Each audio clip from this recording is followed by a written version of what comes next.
Welcome to a new installment of the Confluence Show and a second installment of the Confluence Reacts to a Zherka debate. John Zherka's been busy, okay? First he dated. First he debated, although, well, who knows?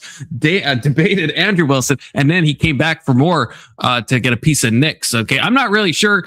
I've seen Nix before. I know I've heard the name. I'm not exactly sure who he is. I know he's a person. I know I've heard / seen him before. About atheism, as you know, if you've seen the thumbnail or the title, I'm excited to go through it. I personally invited Zherka to join along. I don't know if he'll be here. I think Brandon will be, though. But you know what, Zherka, he will. Actually, I promise you Zherka will be here, okay? I will personally give you the Confluence guarantee. Good to see you, K2. Good to see you, Anson, with the really long, I can barely peek over this message, okay? It's so big. Good to see you, Testicular Johnson. Who else is here? Good to see you, Steelman, and good to see you, first time chatter, section _230. I'm at the store, but still tuned in, as you all should be, whether you're at home, whether you're at the store, whether you're doing something untoward or toward, whatever you're doing, you should be tuned in to the Confluence Show. If you think about it, and you must, you probably are all wondering, Confluence, what are you drinking tonight? That's a good question. I'm drinking something fruity, but not in a gay way, in a normal way, aka fruity beverages. Okay, I got this delicious grapefruit drink. I've been buying things purely based on the vibe of the can. Okay, I don't even know what this means, but it's fucking delicious. Okay, not a sponsor, but it fucking should be. And this one's a little fruity in kind of both the gay way and a normal way. A vodka-based pink lemonade. Okay, there's nothing wrong with the pink lemonade. I don't know why I'm talking about my drinks, but I just feel like there might be curious minds might want to know. Okay, welcome K2 to the chat. Welcome to Sticker Johnson, who I was a little annoyed with because he didn't join my chat last time, and then I show up joining Indian Jesuses, which is just like, what? Okay, let's make new friends. If Searkar doesn't show up, I think everybody should riot in the chat section. Zherka will show up. He's on his motorcycle right now. Okay. Wait, do I drink every night? I mean, I drink like yeah. You drink every night. You drink every night. Two beers. Is there anything wrong with drinking like 2 beers and a whole bottle of wine? And a whole bottle of wine. No, you guys see what I drink, okay? I drink these 2 things. I just showed you. This is the sum total of what I'm drinking tonight. Hey, you know something I've noticed? I'm just throwing this out there. All the Christians in this space either seem to drink a lot or they used to drink a lot. It's just You've said that so many times. You've said that so many times. I only said that once. No, you've said it at least. This is at least the third time. You're like, just something interesting. I'm gay to Sticker Johnson. Just an interesting fact. No, it's a observation. It's the third time you've said it where you're like, there's a correlation between people have gone through addictions and religiousness. When did I say correlation? Wow, you're just putting words into my mouth. I'm not putting nothing into your mouth, bro. I can't just observe the natural world and comment on it. I think that people who haven't, really felt deeply, haven't, made the commitment. I know I think you feel little. That's why you don't understand. You're just you just coast through life as if on a moped. If you were emotional, then I think you would understand, because no one would be like, oh, I think religious people they've all had problems in their life, and that's just something I've noticed. All religious people. Did I even say that? I said just the. I'd have to go back to the previous 17 times you've brought up this point. I don't think you mentioned this space. There's nothing wrong with it. I think if you have a problem, you should probably address it. But I'm not saying that drinking is bad, because I'm not. I would never say getting drunk is a sin or untoward or anything like that. That's the Protestant, especially the Baptist. Yeah, I believe. Sure. Nothing wrong with having a little bit of drinks. Do you know what I'm saying? Nothing wrong with that. I agree. There's nothing wrong with it at all. You're coming at me all of a sudden. Well, it's just because you're always, you're constantly in my DMs telling me about, hey, this is something I've noticed. I'm just asking questions about religious people and how much they consume drugs. I do the exact same way. Yeah, I'm not. I mean, to be fair, I'm not in your DMs super often. I'm in your Confluence's DM asking a whole. You're always trying to slide in somewhere, Testy, whether into my DMs or into something else untoward. No. You're a sneaky fucker, okay? I know exactly how this night's going to go, all right? You're going to start watching the video. We're going to discuss a couple things here and there, and then all of the tag people are going to show up, and then it's going to spin into cancer, and you're going to try to be the voice of reason, and you're going to hold on, TJ. You're giving him too much credit. He doesn't know how to run his own show. That's what I'm saying. It's Well, that's kind of what he's saying. Yeah. It's gonna be a 10-person panel, and everyone's going to be like, just fucking the most dumb arguments, and it's going to be awesome. I'm hoping we can avoid tag. I'm hoping we do our best. I like to just avoid see how tag. far I can derail it and how long it goes. That's been fun. It's been fun. I try to get it in there. The past two we really haven't, but this is actually going to be an interesting one. I think. I watched like 5 minutes of it yesterday, and at least it looked interesting. Anything from yesterday, except for Big Soda. How'd you get onto the panel? Did I pull you up, or can you actually jump up on your own? I pulled you up. I snuck in. I think you did. I think you took the back door. That is sneaky. I got to work on my security. I heard K2 talking about Protestantism, and so I had to sneak my way through the border. That's right. Well, who else is here? Good to see you, Let's Chief. Sounds like they delude themselves in multiple ways, Testy. Yeah. Oh, you and Let's Chief can have a little gay atheist circle jerk. Okay. Never seen that happen before. Make sure to invite Wasteland.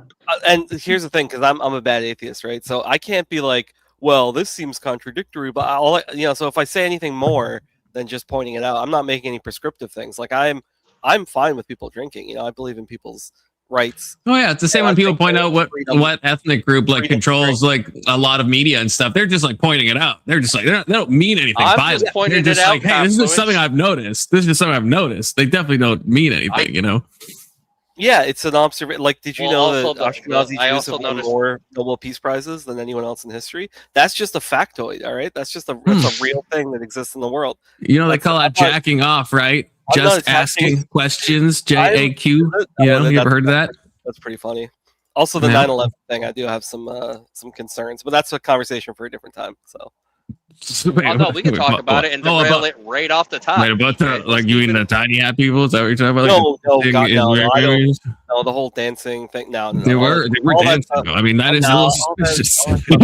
He just conveniently happened to film. I'm just asking why they're conveniently filming and then dancing when it happens. Of all the things that I would be conspiracy theory about, that's not one of them. Right? That's a problem. Let's not forget you guys have to deal with on the right.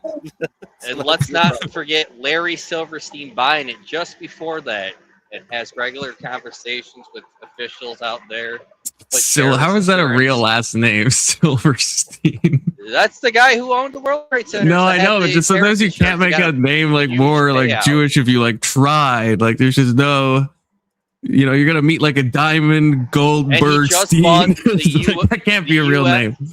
He just bought the U.S. Bank Tower. I wonder what's gonna happen after Newscom said that Iran's gonna attack L.A. with drones. There is gonna be a false flag attack because they need to manufacture the consent right now for the war. So that's what I think you posted in chat. That's not going to happen. Okay, you think our government would ever even consider doing a false flag on us? Would ever even draft it up and have it only not happen because President Kennedy nixed it at the last minute? You think our government wouldn't do that? Oh, maybe it's going to be a false flag.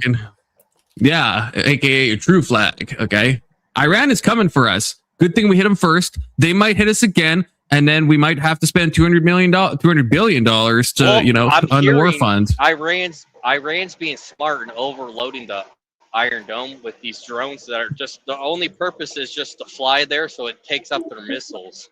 I love that you said that because you reminded me of this gay gentleman in the chat who was calling me retarded because I guess there's a week on the clock, probably less, where he said Tel Aviv would be burning in 2 weeks. And so I'll have to check. I think it's in 3 days or 4 days. The time's up. And I'm going to be checking the news. And we're going to see if Tel Aviv is actually burning. Hold on. There's a report that they don't want them anybody sharing video. If they share video out of there, they're going to get locked up. But you can't stop. You can't stop people from, unless you lock the internet like Iran did. It's very, and even then, of course, there's VPNs and Tor and everything. Some reporter was arrested in Israel because Netanyahu was in the background, and then they were like, this is leaking sensitive information to show his whereabouts. This happened that could be sensitive information. Netanyahu's dead. Okay, Netanyahu's dead. I think it's really his brother that's alive. I think he gave a press his brother's been leading the war effort. Oh yeah, because we thought his brother had died. Oh man. Well, that's maybe what they switched places. But BB come back. You can blame the war on They me. just burned down. I mean, you're spelling Haifa wrong, right? So I mean, I don't really trust the Oh, source. wow. Okay, Anson. You Not know to you be don't have an argument. pedantic, No, but you're know you not don't have an argument. spelling Haifa right. When you So attack you know, spelling, it means that you have nothing else. So. it just shows like a lack of familiarity with the Middle East. I would say, right? Like that's what I would say. You know, just being honest. You know, I just noticed a correlation between people with bad perspectives on the Middle East and their bad spelling of the places. You know, I'm just pointing something out. There was something weird happened. I seen Trump's truth post about he was I guess being agitated toward Israel for attacking that oil field. I forget what it. Yeah, the largest gas. Well, we're also forgetting that they invaded Lebanon, and Lebanon fought them off from taking the one village that they tried to do that again. Yeah, but Confluence would say Lebanon's not a real country. Yeah, well, it's probably part of greater Israel, I guess. If you think about it, from the to quote Mike Huckabee, from the Euphrates to the Nile, right? If you think about it, why stop there? Why not the world? from Taiwan to Israel. Don't threaten me with a good time, okay? Then my family would they become Jewish, and would I become Jewish? No. Just because you're in the country doesn't mean you gain Jewishness. No. The Jews are always so protective of who they allow to become Jewish people. They shut you have to have a certain level of IQ to join. In Israel. They shut down what? The holiest spot on the holiest of the holiest the Wailing Wall or something. Like the Wailing Wall. No, for Christians. No, for Christians. Oh. Like their holiest spot in all of Israel. They shut that down. Yeah, so first time Christians won't be able to go there on a certain day. Yeah, Easter. I'd seen that. Like something in Jerusalem, I would imagine, right? Probably. I'm for that. Could be Bethlehem. Could be the Golgotha if they know where. I don't know. I don't know if they know where these places are. Good to see you, Abe. I'm not sure if they just kind of guess where these places are, or if they actually know. Like Golgotha, where Jesus was executed. Do they know where that is, or Since we're sort of on this topic, did anybody watch the Senate hearing with Tulsi Gabbard and what the fuck's the other guy's name? I saw that they passed something.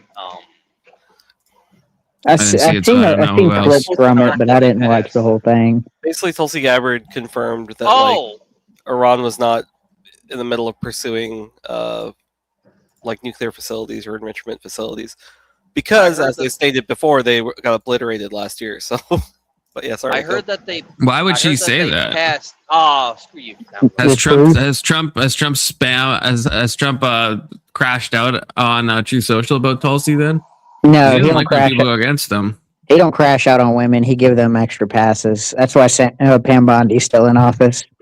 I heard they. Yeah, but I mean, Kristi Noem.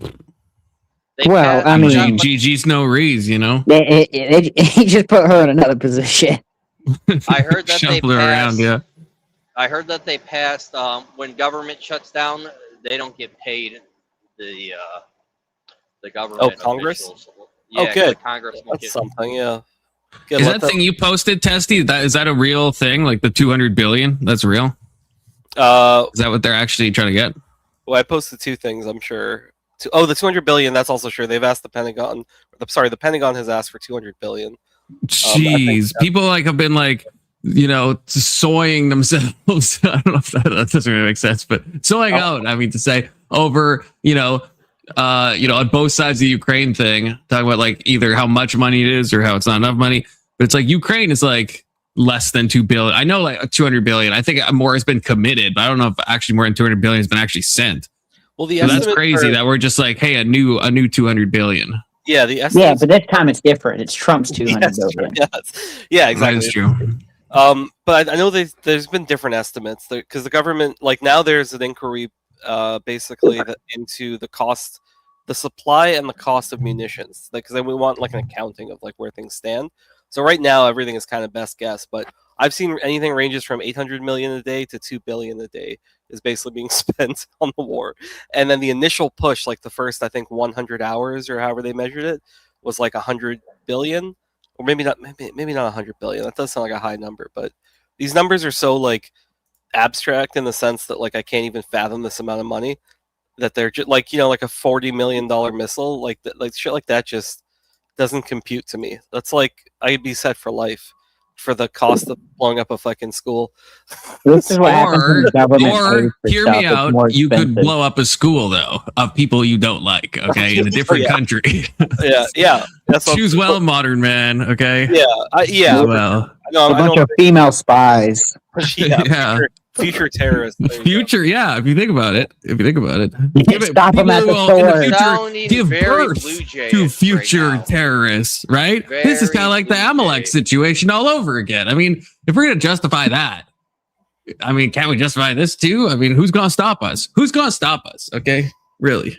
God Really? can stop us. Dude, Trump is even Well, sure, he can stop the Amalekite thing. I mean, it's like Amalek 2.0. Even the freaking Likud government has said that. They Well, to even be when fair- October 7th happened, they were quoting the Amalek passages. To be fair, he kind of told us to do that. In this case, he didn't kind of tell us to do that. Well, he kind of did, if you think about it, Trump's through religious BB. advisor. Yeah. Oh, Well, I don't know yes, if I yes, trust the- that, but Come back. BB, I mean, The secular, you know, yeah. well, I mean, the God's chosen people, if you think about it. All of this stuff has been promised to them 3,000 years ago. And people say that unironically, or people say that ironically. I say that unironically, okay? As a Christian Zionist, okay? Good to see you, secular young Christian Zionist. Is that what I can call you now? You're okay with that, right, Christian? Because you're a Christian wild. Zionist. That's wild. Yeah. Don't be throwing the Z word around there. Eventually, when we win power, that's gonna be an anti-Semitic word. Well, hopefully. Trump also Yeah. gave some throwaway comments on taking Cuba, which, to be honest, I think I vehemently One disagree word at with a time. Taking One over word at a time, countries. okay? But I think that would probably be more popular in America than like Venezuela or Iran, because there's at least some history with Cuba. Bro can't be doing side quests like that. He's got to focus That's on the not main the thing. quest. He'll just on the way back, we'll just hit him up, just Yeah. We'll like refuel and we'll cut Like, around I've and been hit down Cuba. that road Yeah, where you're like playing like Witcher 3 and like you have one thing to do and then this girl's like, oh, I dropped something in the well, you have to go down, there's a bunch of demons, and pretty soon you like forgot about what you're doing and you're like, what am I even playing this game for, right? Like, and that's it's an easy thing to happen. Like this is, But this is Isn't that already happening in Yeah, but Iran? one thing at a time. So like I understand we had the immigration quest, right? And now we have the Iranian expansion pack. Okay, but then you do the expansion pack, you see it through. You don't play do a the DLC Cuban for you. side quest. Yeah, I hear you. Yeah, like I think we should just let Russia. Is that why we take slowed down on Ukraine. immigration? We At were this just point. like, you know what? Let's just focus That on the is why. DLC. That Yeah, is wrap why. it up.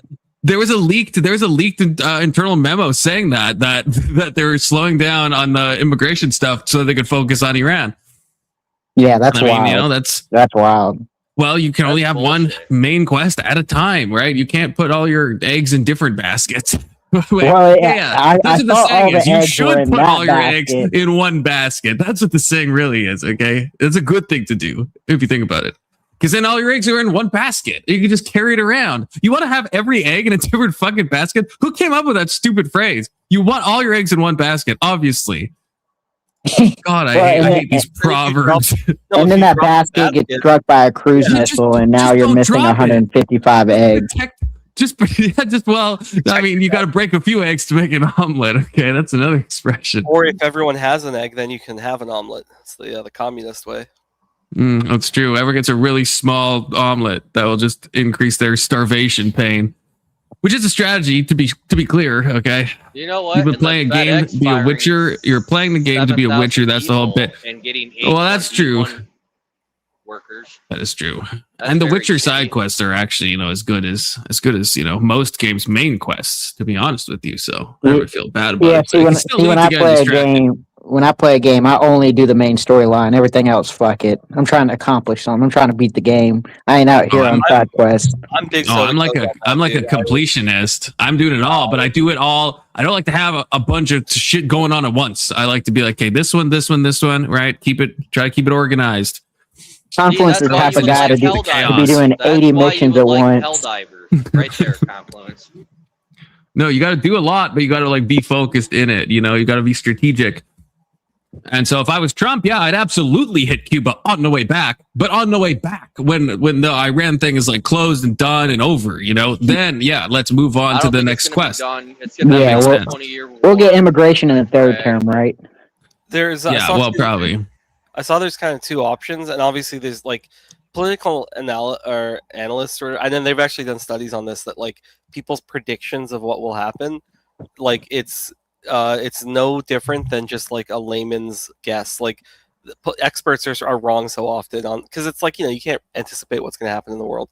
But regardless, I saw like this made some sense to me that the two options Trump has is the troops on the ground, right? Like that's really the only sort of physical way to secure the strait, which would be insanely unpopular, and you'd absolutely lose troops.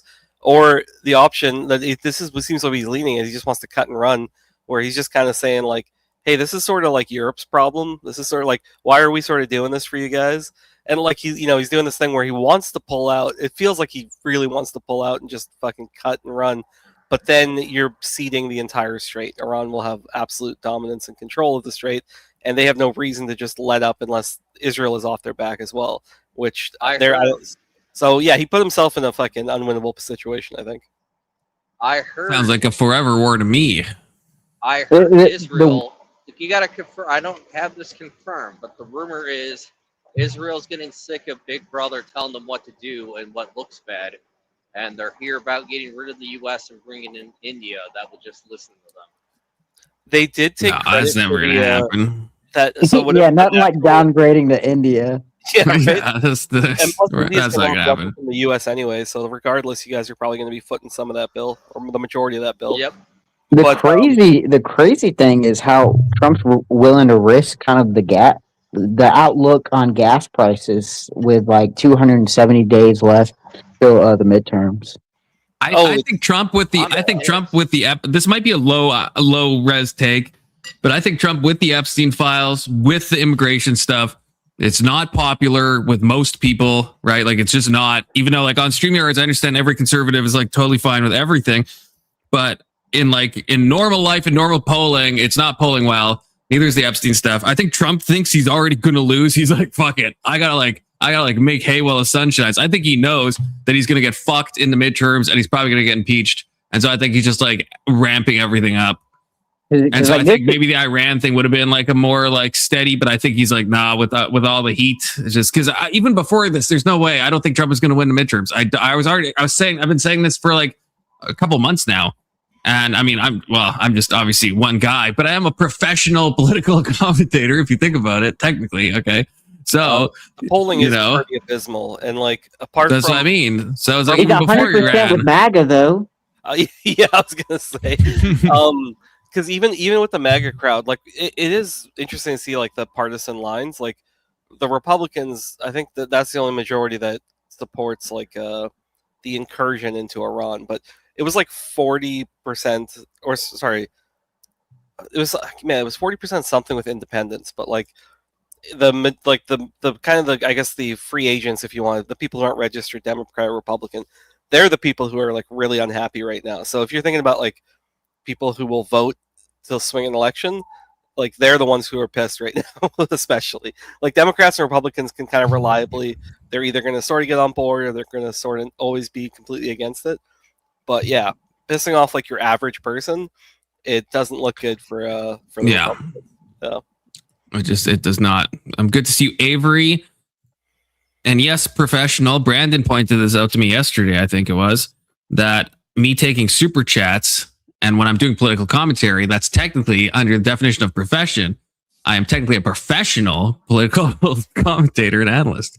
If you think about it. You could call yourself a political scientist. A political what? A political scientist. Yes. Yeah. I think that makes sense. Yeah. Professional religious commentator. Professional debater. Who's going to call you out for credentials? Nobody cares. Yeah. Who's going to call me out and who's going to stop me? No one. No one. I got a message. I got to message Searka real quick. Hold okay. On. We're about to. We do got to start the video, Jared but you know. To call you out again. We'll get Jared Speaks to call you out again. Confluence. Don't worry, I got a guy for that. You know, I still haven't watched that whole video. I'm not sure what he says. Only like the first 30 minutes. All I know is he says that he doesn't want to do it at the beginning, and that he's doing it because you keep talking about it. So I'm like, well, at least it was under duress. So you know.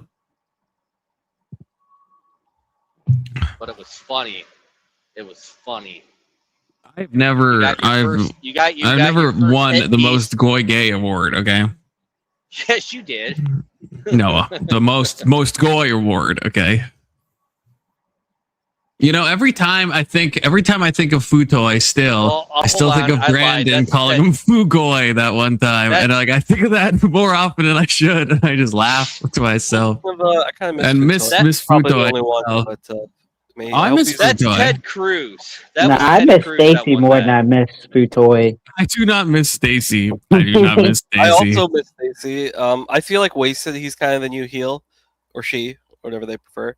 But they're kind of the new heel, like every time they're on. And then Mel is always just like, you know, everyone is going to go against Mel. Even like on every side.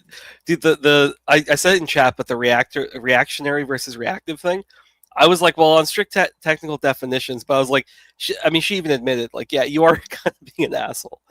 Like, I had a conversation with a friend, and I used the word like prostitute or something, and she's like pretty like woke, right? And she's like, you mean sex worker? And I was like, well, I mean somebody who gets paid to have sex with people. And she's like, yeah. And I'm like, so like you understood what I was saying, like the context, like sex worker could be like people who take picture of their feet, like Grace. I'm like, that's technically. So I'm just saying, like, there's utility in using precise language. I'm not trying to be fucking insensitive. Like I don't know. I'm going off on a tangent. Yeah, that is annoying. Sex worker, TJ. Speaking of Grace, I mean that's the thing. Ben is a bit of a brand risk, possibly in the way Stacey's as well. But Ben is a good heel. I mean, he makes everyone on the panel mad. You know what always happens? So Grace will come on first, and then he'll come on. And no, everybody is fine talking with Grace because she's fine in isolation. I say fine in that like you can have a conversation, but they come as a duo. So like Ben just kind of dictates like where they go and what they do, and she's never gonna jump on a panel without him. So yeah, I've noticed that. Yeah, kind of sucks, but and that's the thing. And you know, I mean, maybe they're still away, but you know, it's just. But then there's always such weird comments said too. There's just like, like it's burned into my mind when he was talking about how Grace likes watching gangbangs online. I was like, why? Why would you know that? Why would you say that? Like, it's just a weird thing to say. That's a weird thing to say. You've had enough exposure to at least get like a little bit of insight into how fucking abnormal that shit is. So I feel like I don't even have to say and the way it's said is just like so like matter of fact. I'm just like, what? Like he obviously knows that it's not going to be received in a so I know that's still the point, but it's still like a crazy unless the whole thing's made up.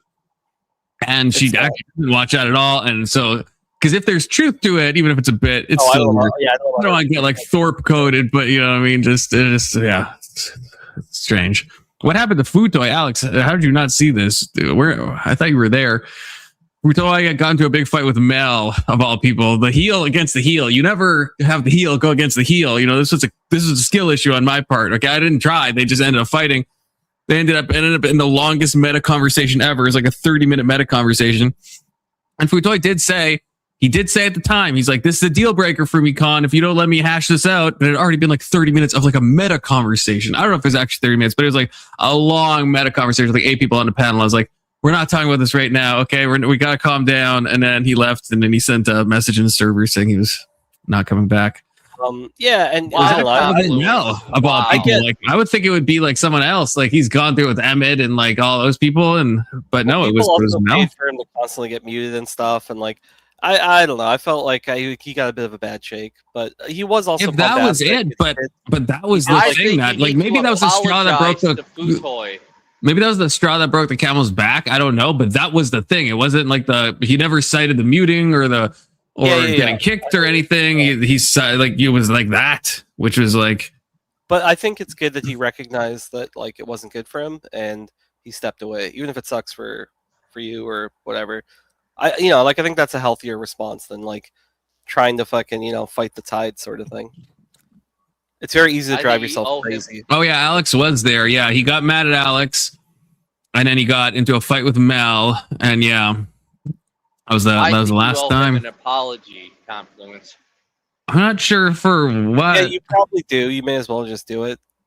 I've apologized to him before for things that I thought were like not good. I don't actually think in that case, I don't think I did anything wrong.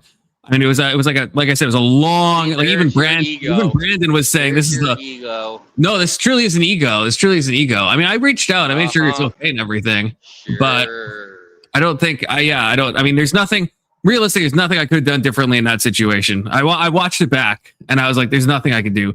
Like he's crashing out. And it's like the 8 people on the panel. It's like we can't have a talk about interruptions and all this stuff for like another 20 minutes. We just have to move on, you know? So that's the thing. There's stuff where it's like, yeah, I feel bad, but in this case, it's like there's nothing, you know, it's just that's the nature of the beast. In my opinion, which is the correct opinion, to be clear. Okay. So we could start, I mean, whatever you want. We could watch some of the video and then get into it. Or we could just start discussing tag, because this whole debate is about God no, because then we're gonna then you're trying to do a self-fulfilling prophecy. No, you're trying to do you want the tag. The debate is literally about tag. I'm saying you can't avoid the cancer. That's the whole debate, is that they're like, what's his name? The other guy? Some generic white name. Eli? Steven? Nix. Yeah, Eli Nix. Confluence plays I'm just saying of this. He makes his whole like opening is tag, like that's what he's, because the prompt is what atheism is impossible, yeah, which it's a pretty open-ended thing, like it's definitely a pointed prompt, but then that's what, all right, whatever, we can just watch it. I don't need to well, no, I mean, I was gonna say that I think it's a strange, I haven't watched any of this yet besides like 5 minutes at a random point. The strange prompt, because it's definitely a prompt I can't say I agree with. Like, I mean, if I thought atheism was actually impossible, I don't think I would fear death as much as I do. If you accept tag as the correct, not even position, it's not really even a. But if you accept tag, then atheism is impossible, right? I mean, I don't know. Like, even maybe, I guess it depends how it's run and stuff, and I don't know. I think that's. But then I was thinking about this today when I was because I was like, I watched this before I went to bed, and I woke up and I was like fresh in my mind, and I was thinking about this, that like in some ways it's strange with like philosophy and stuff, because it's like there's no argument that I've heard that makes me think or conclude it's impossible, like truly philosophically impossible, right? But that's not really what makes something compelling, because then I was thinking like there's no argument I could make that like the sun's not going to explode tomorrow, but yet I have this like deep, unshakable faith that the sun's not going to explode tomorrow. You know what I mean? Like I talk about it, it's in like a thought experiment kind of way. But then even if I hear a really strong philosophical argument, and even if I can't find any holes in it, for some reason, sometimes it just doesn't, it seems like unconvincing for some reason, you know? So it's like with tag, it's like a lot of times it's like I agree with every step, and I can't really poke a hole in it. But for something about it just leaves me feeling a bit unconvinced. Like, it's not like I'm like, now I'm absolutely sure of this, you know, after I heard tag. You know what I mean? Yeah. I mean, my issue has always been with it. It's kind of the ultimate presup, because the premise that's baked into it is also the conclusion, which is basically, it's sort of stating the conclusion within a premise, which is that however it's phrased differently, but you know, this eternal, like, immaterial necessity or whatever. It's like you're saying this thing is necessary before anything else, and it's like, okay, well that's what you have to accept. Like that's the premise I would fight on. And so it's like, if you accept that framing, then everything follows. I don't know if that's an accurate portrayal of it. I could put in a syllogism or something, but whatever, we'll get into it. Yeah, I'm sure they'll say it, because I mean, I agree with you to the extent that I don't think I would be comfortable saying atheism is impossible. Also, did Speakeasy spell atheism wrong? Yes, he did. Just hit play. I have to point that out. Sorry. 1 minute. I have to point that out. I mean, it will pass what we did last video. I take that, Theus. Now you look. You didn't even play. You played 1 minute yesterday. If we played more than 1 minute. You accomplished. We played more than 1 minute, and most of that was because of you, K2, and you're derailing. Okay. Bullshit. I didn't derail. That was atheism spelled like that probably is impossible. Actually, maybe that's what Nix wanted the prompt to be. Ooh, He's like, it's Oh. impossible because atheism is not a doesn't word mean yet. anything. I A statement that derailed needs to the be day said more. before Hey, there yesterday. is a How dono dare goal you. to get us to play the video. Also, Brandon, you should join the panel. You should How join the panel dare so you you. can explain. I don't know how deep into philosophy this gets, or if it's just kind of like, memery, but the link is for pinned hosting. at the So top. yes, I'm taking the affirmative. Atheism is impossible. This is because, Atheism. atheist worldview, things like knowledge, truth, laws of logic, meaning, information. Can we all hear it okay? Universal immaterial Yes. concepts, Tad as I quiet, but call yeah, I them, can hear it. would not be possible. We have these things, so we know that atheism is impossible and the theistic position is true. I can demonstrate this pretty simply through the transcendental argument for God. X is a necessary precondition for Y therefore X being God and Y being these transcendental categories. But a simpler way I like to put it is a universal immaterial mind is the necessary precondition for universal immaterial concepts. Concepts come from... See, that so far, I don't think anything is smuggled in. I feel like that makes sense. For something to be a universal immaterial concept, it has to come from a universal immaterial mind. So Wait, if that's why? the smuggling you mean, well, how would it? Well, a concept definitionally is like going to stem from a mind, I think, wouldn't it? Sure. Like, how can you Okay. have an immaterial concept, right? Sure. It must come from Because a all the mind. concepts we can name come from a mind, Sure. So yeah, our okay. minds. Sure, I can accept that. Yep. Oxycat with there is a dono goal to play the video, but I guess that doesn't guarantee we will get through 1 minute. But this Ooh. does. So Sure. mute Fire. everybody for. Okay, everyone mute yourselves. I can't be arsed. Well, I could be if I see you're not. minds. Definitionally, the definition of a concept is an idea. So the type of concept would be dependent on the type of mind. Me as a particular person with a particular mind has particular concepts. Universal concepts in the world would come from a universal mind.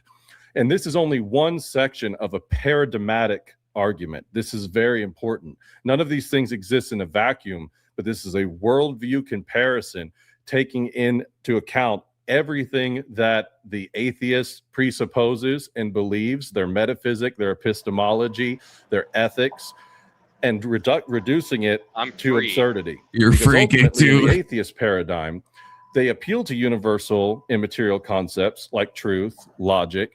To deny so would be self-defeating, because if you deny logic or truth, you are making a knowledge truth claim. You're using logic.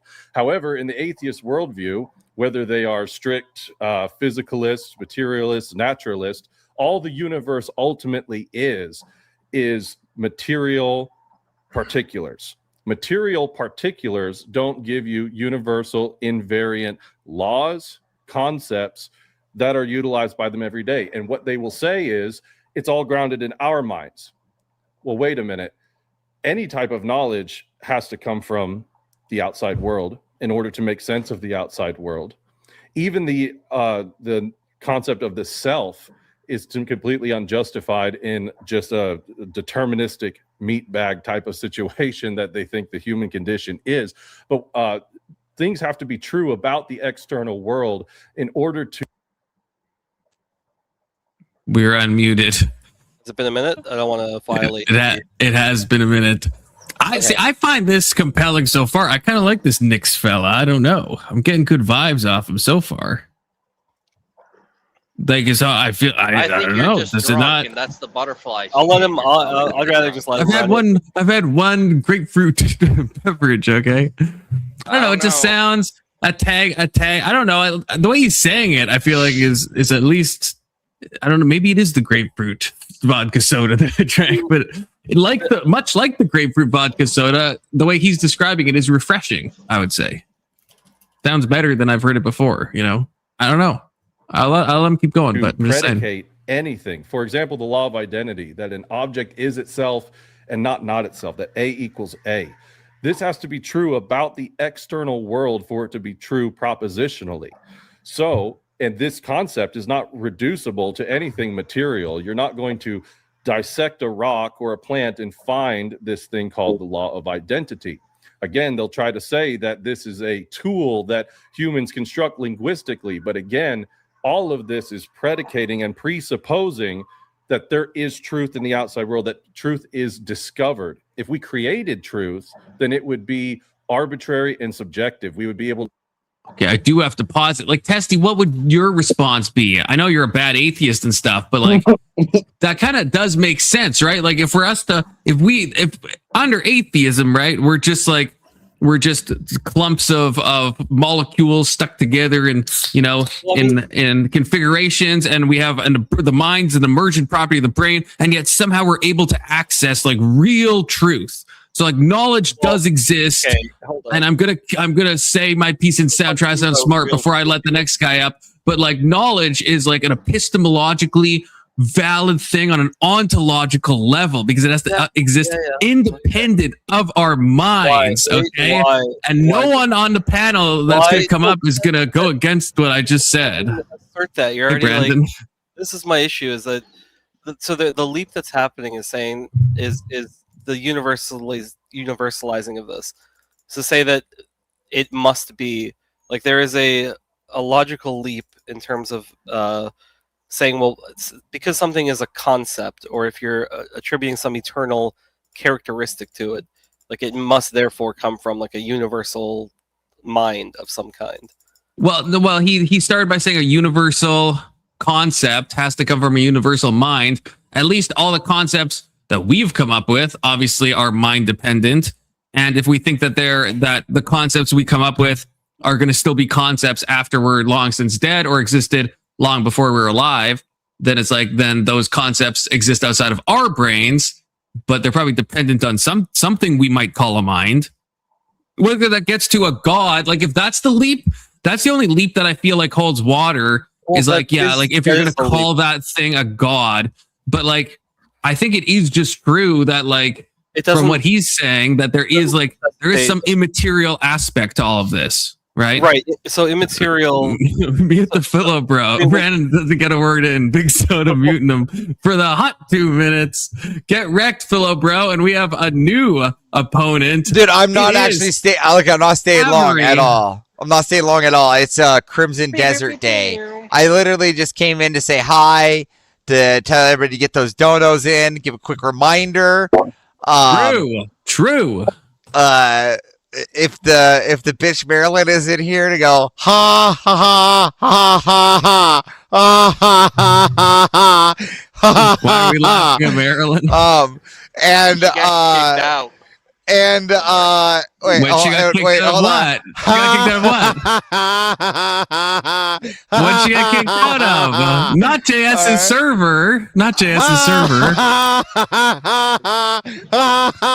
Is it? Havers, tell me. Yeah, it's JS's server. That's what it was. No, Marilyn loves JS's. Even though I'm mad at Marilyn right now, Marilyn loves JS's server. What did she do, or why did you kick her out? I didn't do it. I have no mods. I have no mod. Nothing. I watched Premonition just pack the babies up and send them home. That was all. Maybe this will work out. Maybe I can convince Marilyn to come back around here and tell her she has to stop talking to Anson on the phone, and I can use that as leverage because now she's like out of spaces, right? You know, she's kind of sequestered in the confluence zone now. I'm telling you, she ran back to ancient waves. That's what happened. So good. Oh, shoot. Back over there. I'm fucking happy. This is a good day. We never have to see her again. We don't have to hear her. I can laugh. I can chuckle with my buddies. Brandon, hi. It's a glorious. It has been 2 minutes, Brandon. So you can unmute yourself if you want to. What's up, guys? Done this Maryland drama. I want to know what Maryland did before we get into this. Okay, I know you have a limited time, but do you know what Maryland did, or why would they ban her? Like, what happened? I know from experience you don't fuck around in Bible study, all right? And she kept fucking around in Bible study, and she found out. That's all I'm saying.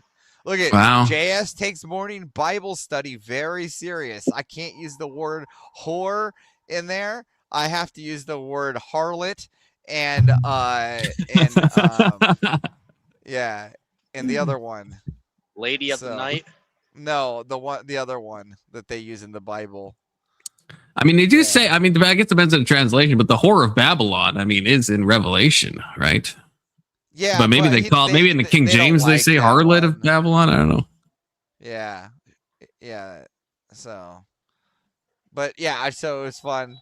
I was hoping we'd have an emergence of her crying in here, which would be fantastic. I came to watch the tears, but or apparently not. She's just went. She's subsurfaced. So. She's gone underground into the hollow earth. That's perfect. That's where the scum belong. So. That's untoward. Marilyn's probably down bad, and now that you said this, now Anson's probably going to call her and comfort her, and you're just making everything worse, Avarice. If you think about it, dude, you can do better. You can do better, Confluence. Look, me and Marilyn we're just friends, to be clear, but I don't want a friend of mine having personal phone calls with Anson. Okay, I wouldn't want that with you either, Avery. To be clear, just here, look, just come over to Fresno. We'll find you a nice Latina. All right, you won't have to worry about that bitch no more. All right, you'll be. I don't know if I want a Latina. I mean, this depends on the time. Not that I'm nothing against Latinas, to be clear. But, only into Aryans. They're nice. He's looking for a Jewish woman. Whites, Jewish, Asians. That's kind of like my wheelhouse. We got Asians in the West Coast. I can take you right over to the Asian town. We go to Chinatown. Right? Oh, perfect. Look at you just want to avoid the Somalis and you want to stick to like ones that are very traditional, right? Ones that will bow, when you enter the house. Does your wife bow when you enter the house, Avarice? Every time. Wow. She hits that bow. Wow. Yeah. And if she That's impressive. Yeah. She hits it like clockwork. So what you said, you have the Crimson Wave tonight or something? What was that? Crimson Desert. Oh, is that like the opposite of the Crimson Wave? It's a video game. It launched. Never heard of this. 3 hours ago. Oh, I have heard of that. Crimson Desert. No, I don't know about this. Desert, and then I made a joke, and I was like, if it was Crimson Dessert, then it would be like red velvet cake. Where did Ava order her from? I'll give you some good links, Let's Chief. Just DM me in the Discord, and I'll give you some links. Oh, it's the Escort of Babylon. Crimson Desert does look graphically pretty sick. What kind of game is it? Looks like you're riding a horse. Like Dragon's Dogma. Looks like Dragon's Dogma. I don't know what that is either. Oh my god. Oh, an open world ARPG. Okay, that looks kind of cool. Yeah, if you get to fuck shit up, I'm down. I like fucking shit up, man. I've been trying to get a hold of you in your DMs. Why do you not respond? Is it because I have hair and you do not? No, I don't really. That'll help. I'm assuming you're talking about Discord. I don't check it that often. Okay, then what's the best? Then I'll get back to you right now. Okay, don't worry about it. Oh, Brandon dodging. That's a power move. Brandon's such a giga chad. Holy shit. I didn't even know Brandon was on Discord. He's in the server. What are you talking about, Testy? No, why are you lying? No, you're not. I just checked. Are you messaging somebody else? I said Brandon Mize. I even looked for. I even said I added you. Check your message request, Brandon, because that happens to me all. If I'm not added, if somebody's not added as a friend, I didn't DM it. I added you in the server like 4 days ago. My bad. Oh, did you? Oh. Yeah. Here. Like in my server, you like add it. Oh, I see what you're saying.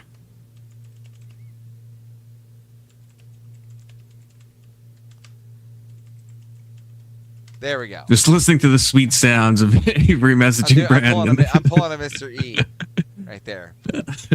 Boom. Do you want me to answer this? I mean, you can, right now. No, but I mean, that's. Is it sexually untoward? I do want an answer. Yes. Whoa. So, no. Maybe. I mean, it depends on the topic. I'm very particular. That's what I figured, but I would sweeten the pot. I mean, I'd make it in your wheelhouse. Okay. Yeah. I mean, I'd be down. Okay. I mean, Corinth would help me with the topic. Oh, sure. Corinth is cool. We like Corinth. I don't know anything about. Is Corinth on my team though? He's kind of going to be helping our teams, our players, our side. Oh, there's like a fucking team. Am I like the sixth man here? Wait, what does Brandon and Avarice have in common with their worldview? That's what I'm confused about. I'll tell you how big it is. Bitches get money. Yeah, that's the one. That's the one crossover I can imagine. 12 people on our side. Jesus Christ! What is this? Is this a war? Is this a war? Yeah, a little bit, yeah. A 12v12 debate. The thing is that there's no blood sport at all. At all. That's fine. That's fine with me. Yeah, so our guy, some of the guys on the roster are gonna have a lot of trouble, right? I'm not gonna do it. Fuck that. I'm not gonna. No blood sport. I'm out. All substance, dude. Let's go. That's fine. Yeah, I'm out. I don't have substance. Right? I got whores, bitches, and Yeah, you've been rhetoric maxing. That's fine. yeah, that wins debates. Maxing. So, yep. Yeah, so I was just wanting to know because I wanted people that actually have some good rhetoric. So it's like Steelborn, a few other names on the list. W. Yeah, just let me know.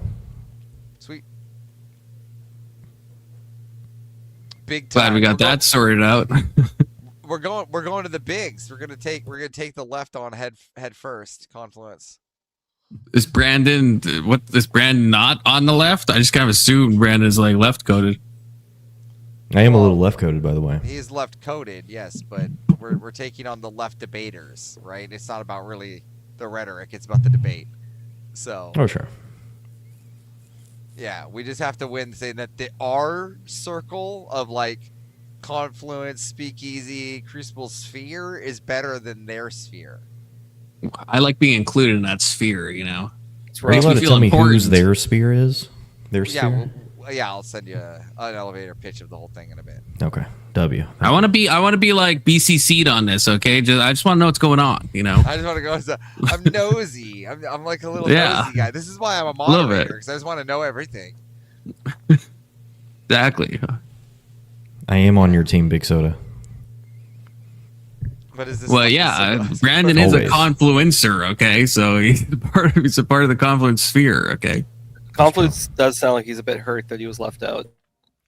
Look, I respect Brandon. I don't know. He's super smart, so I like people that can debate and actually put together sentences. Smart people only. Yeah, no retards allowed, dude. I haven't done a formal debate. Well, not formal, but you know what I mean? Like one of those set debates in ages. I haven't done a formal debate in years. It's usually just a casual conversation that turns into a shit show. That's how I like it, though. So that's how I like this shit show that turns into a casual conversation. When everybody's that's true. Everybody's tired out and they're like, I can't fight anymore. Let's just talk about it. Yeah. Well, this was good. Who's got the dip? No. Yeah, fantastic. Did you guys see that I have a new channel I put together? No. Oh, is this public yet? I didn't want to say anything because I thought it was secret. Yeah, no, it's public. I mean, here, I'll even share it if you let me plug. If not, it's no problem. I don't have to plug it. Oh, absolutely. Plug away in a normal way, not in a gay way. Networking, like you might as well plug. Fuck it. Well, That's true. Yeah. I never plug. So when I do plug, right? I think it's kind of special, right? I never ask. I rarely say where I come from half the time. So I'm always more about your guys' donos. But today, I did get a channel. So yeah, we put one together. I put it in the share screen. There we go. Look at it. So you see? And we'll just do the Confluence one, which it already has there. So. Oh, I get to see myself in a short. Yeah. Patient acceleration abortion machine. That's great. I need the volume things. Why do I have no volume? we can hear it. We can hear it pretty good. Oh, you guys? No, you can't. Yeah. Lies. Patient acceleration abortion machine. That or no? There we go. Sounds like I cut down your argument there, Avarice. No, you guys Why didn't you Avarice, support Adam and Eve, Avarice? No, that's a dumb argument. Good The reason why what you're saying is wrong, Avarice, is first of all, you would end all life. Therefore, we wouldn't be maximizing the number of people going to heaven because there'll be no more people to go to heaven. Can't hear anything. Second of all, I mean, no, we can hear it. We can hear it. That's actually a fair point. That would end the human race. If we abortion max. Not if we make people farms. Yeah, Not and if we make people farms. second of all, we regulate the population. Oh my God. all of the We people- aborting everyone now, or just Well, no, we'll How do you abort choose who it, gets right? And then like born, every Avarice? 1 million will be put to the test, right? everyone how do you Avarice, choose who I gets want to born, physically Avarice? fight you. I want to physically fight you, Avarice. Listen, I mean, I And there's understand that the no human race rules. must continue, Why right? you But there's again, no this is just rules. part of the maximizing. Everyone goes to heaven. Move on. That wouldn't be my fault. welcome, Brandon? Brandon, what's your philosophical take on this? Don't listen to her. You're all confused. What? What? That's my take. Brandon, On help baby us maxing understand. to heaven? Prove it. No, I agree with Avarice. We should. Thank you. We should baby max. Why don't we have some body Whatever. kids out there that are like maximizing their abortions, right? They might actually say that, yes, I'm actually sending all these because I'm making a better life for these children than I can provide. So I am removing them to heaven. So the Adam and Eve question, Everest, what is your answer? Why did God not abort Adam and Eve? Because they might have had a better life than the kids that were getting aborted. That's kind of They had a road to heaven. Even if you take it from right Not now, necessarily. There's an I don't icon know. called the heralding of hell. I may or may not know, right? I'm just trying to Abortion maximize maxing it. equals baby heaven If you maxing. guys are talking about all kinds of things way above your pay grade, like, and you're getting it horrifically wrong. Well, look, that's why I said we're going to change to salvation. Salvation, acceleration, abortion machine. Avarice, I want to physically fight you, Avarice. We have a July 4th is going to be crazy. July 4th is going to be crazy. Bushy versus Speakeasy, Voltaire versus Deacon, and now Maryland versus Avarice. Oh, you're fucking again. Who do I get to fight? You gotta get a grudge match going, okay?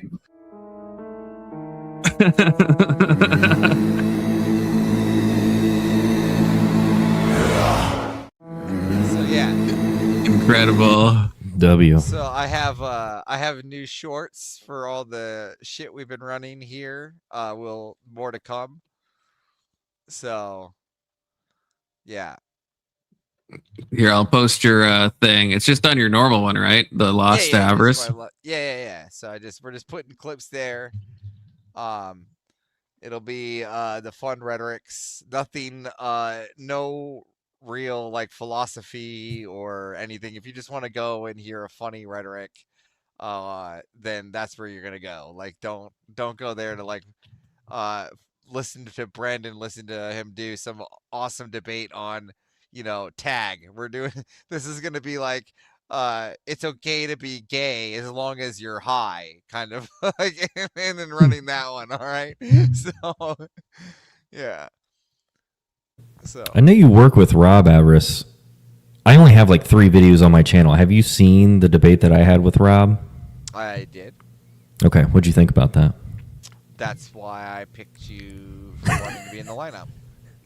Nice, dude. Thanks. Ooh, dang. I just rewatched it today and I was like, man, I was cooking. I did miss one thing though. I'll give Rob that. I did miss one thing. Yeah, it's hard to debate Rob because he can he's like a Gish Gallop champion, A, and B, he can just go, right? And once he goes, it's on. So I kept calling what he was saying jibber jabber, and this was just gift of the gab nonsense. Yeah. Because he's very good at it. He is good at talking. yeah, that's why I was speaking on that part of which you were. That's why I was talking on that. Right? So yeah, well, it's good to be up here. Everybody get the chats in. It's been fun. I'm gonna go play some Xbox and play some Crimson Desert. So Right. Let me know how the game is. I Peace. will. Later. And everyone check out the channel, okay? And you know what this makes me think? I've thought this for a long time, is I need either to do my own clips or I need a clipper.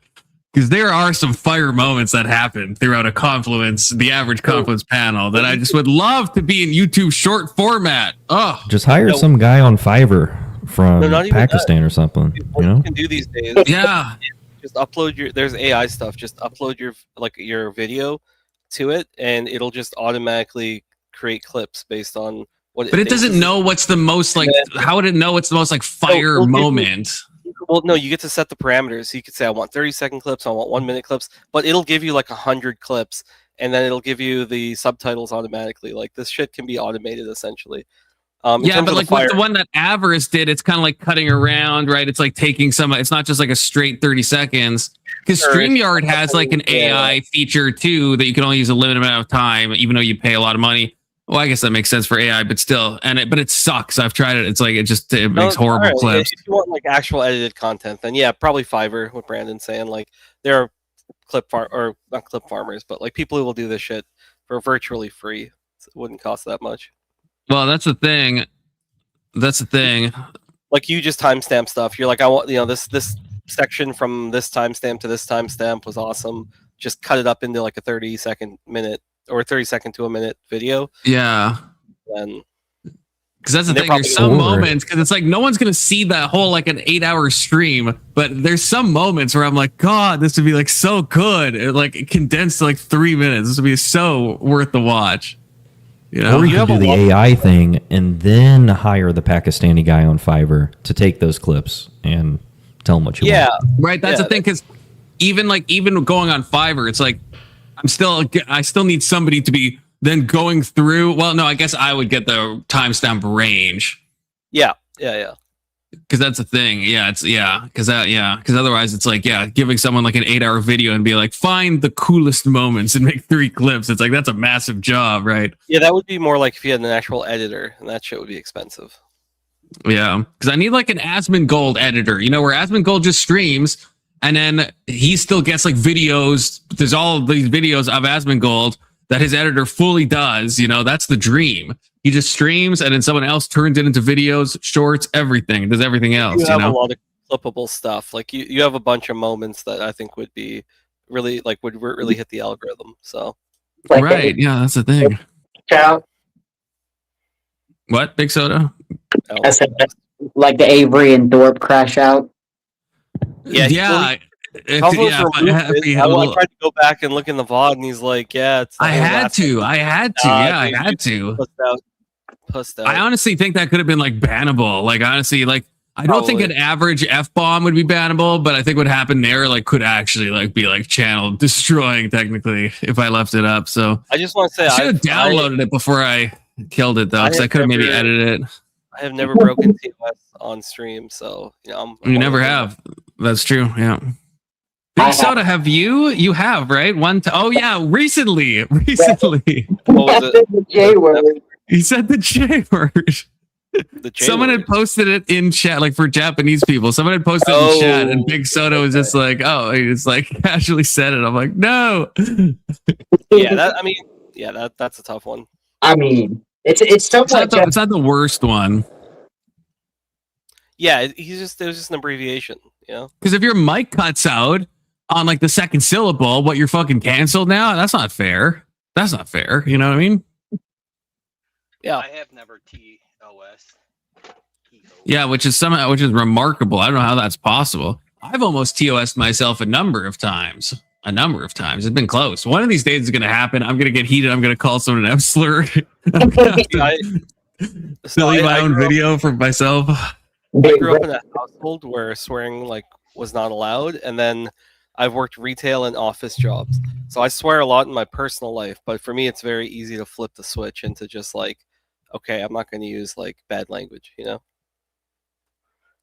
I worry about that sometimes. I say, with certain things, I'm obviously used to not saying slurs and stuff, and even in my personal life, it's there's certain contexts where you're gonna have to drop a fat slur, you know what I mean? But in most cases, it's not needed. But with words like retard and stuff, I am so comfortable with retard that it's just it's in my active vocabulary. So it could come out almost at any moment. I spend a lot of time worrying about that in certain contexts.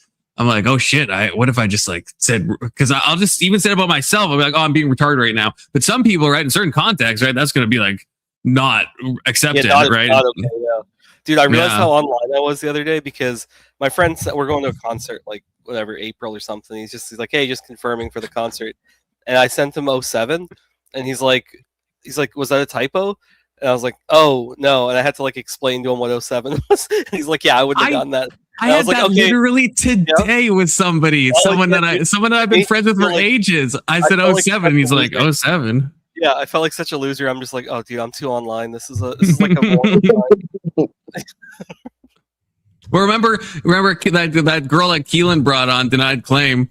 She didn't. Keelan said that she didn't know what the word based meant. She thought it was a bad thing. She thought we were when she would say something and we would be like based. She thought we were saying that she's saying something stupid or retarded or something. Yeah, the whole conversation. The online lingo, I've probably gotten way too accustomed to. I'm not used to I remember I have a friend. She's super left leaning, And I remember once just randomly I brought up, I'm like, so what do you think about like neo pronouns? Just and I was like, I had a debate or like a conversation with somebody else, so it was on my mind. And she's like, what? I was like, well, what are those? Like, what's that? And I was like, oh yeah, you live in the real world. You fucking pay attention to this dumb bullshit that literally only exists online. So like, yeah, I get those moments from time to time in my real life where I'm like, oh yeah, I gotta keep in mind that this is fucking crazy world and this shit is not the real world. See, I do the best to bridge it. In my real life, I will say like something coded or something pilled, or I'll say base. Like it's just my normal interactions. I don't know if people know what I mean or not, but I say it anyway. And I say, if you think about it all the time in just day-to-day life, like the way I talk on stream is how I talk to anyone. Yeah, they probably think it's communicable, but they probably think that you just like did too much acid when you were younger. And they're like, oh, oh my God. One thing that was terrible though. I went on New Year's Eve, I went to this party and I got like super drunk, like to the point where I wasn't blackout drunk, but I was like some holes in my memory. And then I was talking to my friend and she's like, you kept like just randomly saying like, no cap, for real, 6'7". And I was like, no. You're like, that no, guy. I didn't. You're that I guy. didn't. Oh no. Oh, dude. I have no memory of that. But I was, of course, saying it in an ironic way. I'm not sure if it came across that way. If I was drunk, that was the problem. But yeah, so people, that's what I'm saying. People give you grace because they're probably just and like, then she put you in the friend zone. Just like, no cap, big Devin. No cap, for real. If somebody's at a party like that, I would fucking avoid them for sure. I would not, even if it's ironic. I'm like, all right, you have fun. You have a good night. Yeah, the other thing I did, not to tell stories, but I was, this was before I was like really drunk, but I was still very drunk. And I cornered this guy and I found out he's from Bosnia. And this is like a party where everyone's like playing beer pong and doing like typical party stuff. And I like picked his brain about like the Serbian genocide and the split of Yugoslavia for like 45 minutes. And he's just like politely answering my questions. I was like, oh. That's like, I mean, dude. Okay, since we're in it, like I'm one of those people. I fucking hate small talk. Like I don't mind small talk if it's like your barista or your whatever. You're getting groceries. Like I actually really like small talk. I love talking about the weather. But in like a party setting, I remember I met this girl at a party and we're sitting on the couch and we started talking about I think it was euthanasia. It was something, or maybe it was just like self-deletion for like 20. And my friend whose party it was, he turned to me at one point and he's like, could you please just shut the fuck up? And I was like, oh, right. We're at a house party. There's like rap music playing. Everyone's having a good time. And I was like enthralled in this conversation. See, you and me would get along at parties is what I'm feeling, Testy. Because I will do that at every party. I mean, I'll also do the other stuff. I'll also just have a good time. Yeah, I'll be silly. At least at one point, I'm going to drag someone into some serious fucking conversation for at least half an hour. I get a serious conversation. I'm that guy in the corner having that conversation. So yeah, I can relate to that. I think that sometimes too. Sorry?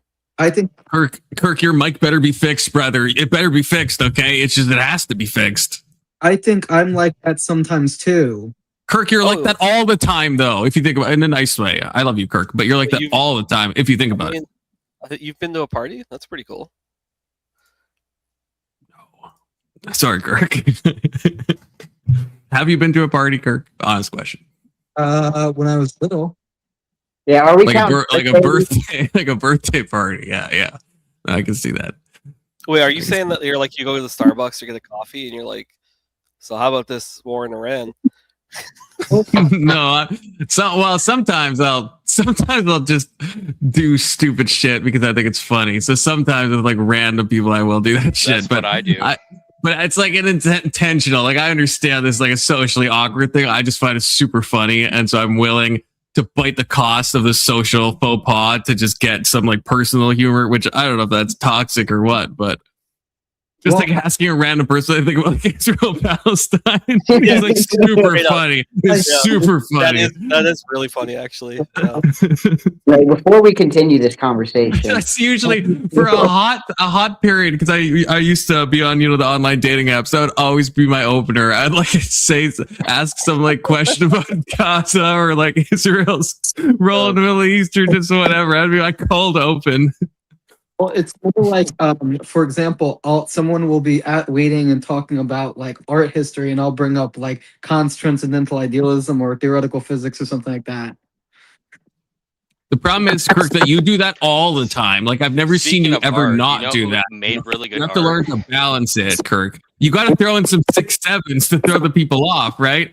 I mean, that's kind of special if you think about that. I can go from a Bosnian in-depth Yugo conversation to throwing out some hot 6-7s like it's fucking no big deal. I mean, You got range, dude. yeah, that's true. That is range. I pride myself on my range. Okay, truly, I like to see it as a confluence of silly things and serious things, if you will. And of course, you must. Kirk is very autistic. Yes, I mean that's not an insult. It's just I think Kirk has even said that, if I'm not mistaken. If you haven't, I'm sorry, Kirk. I don't want to tell you this, but you are autistic. Speaking of autism, where's Searka at? Yeah, Zherka. Let's see if he. Well, no. Zherka didn't respond to me. What? Zherka, leave me on red. Kirk, your mic, dude. Yeah, your mic is. Kirk, you have to just buy it to be a part of the Confluence panel. You just have to get a headset or something. I don't know, man. It works. This happened last time. It's like we spent like 30 minutes trying to hear what you're saying.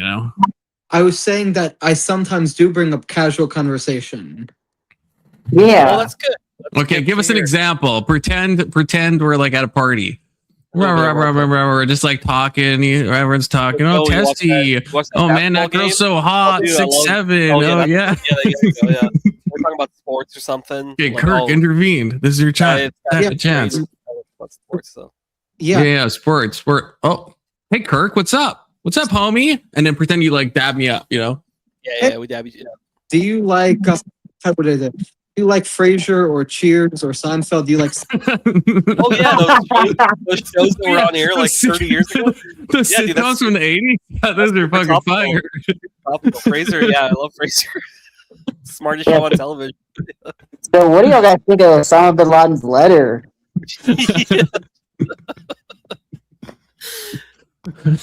Yeah, I low key do like Seinfeld and Frasier. Not Cheers. I've never seen an episode of Friends in my entire life. Not a single episode in my whole life.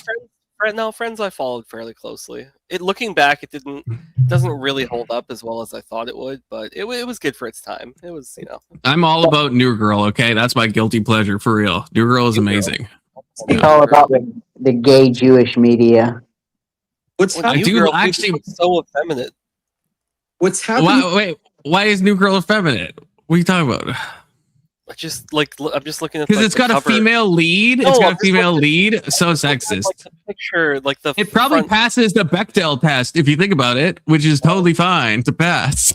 All right, actually, it probably doesn't because I think it only has one female character in it. Sexuality. I'm just saying it looks. Oh, you're just asking questions. Oh, everything circles back into a circle. Something out. Yeah, you got. I don't know why you got. Yeah. I'm not saying you're gay. I'm just saying gay people obviously watch this. But it's a good show. You should watch it. It's amazing. It's amazing.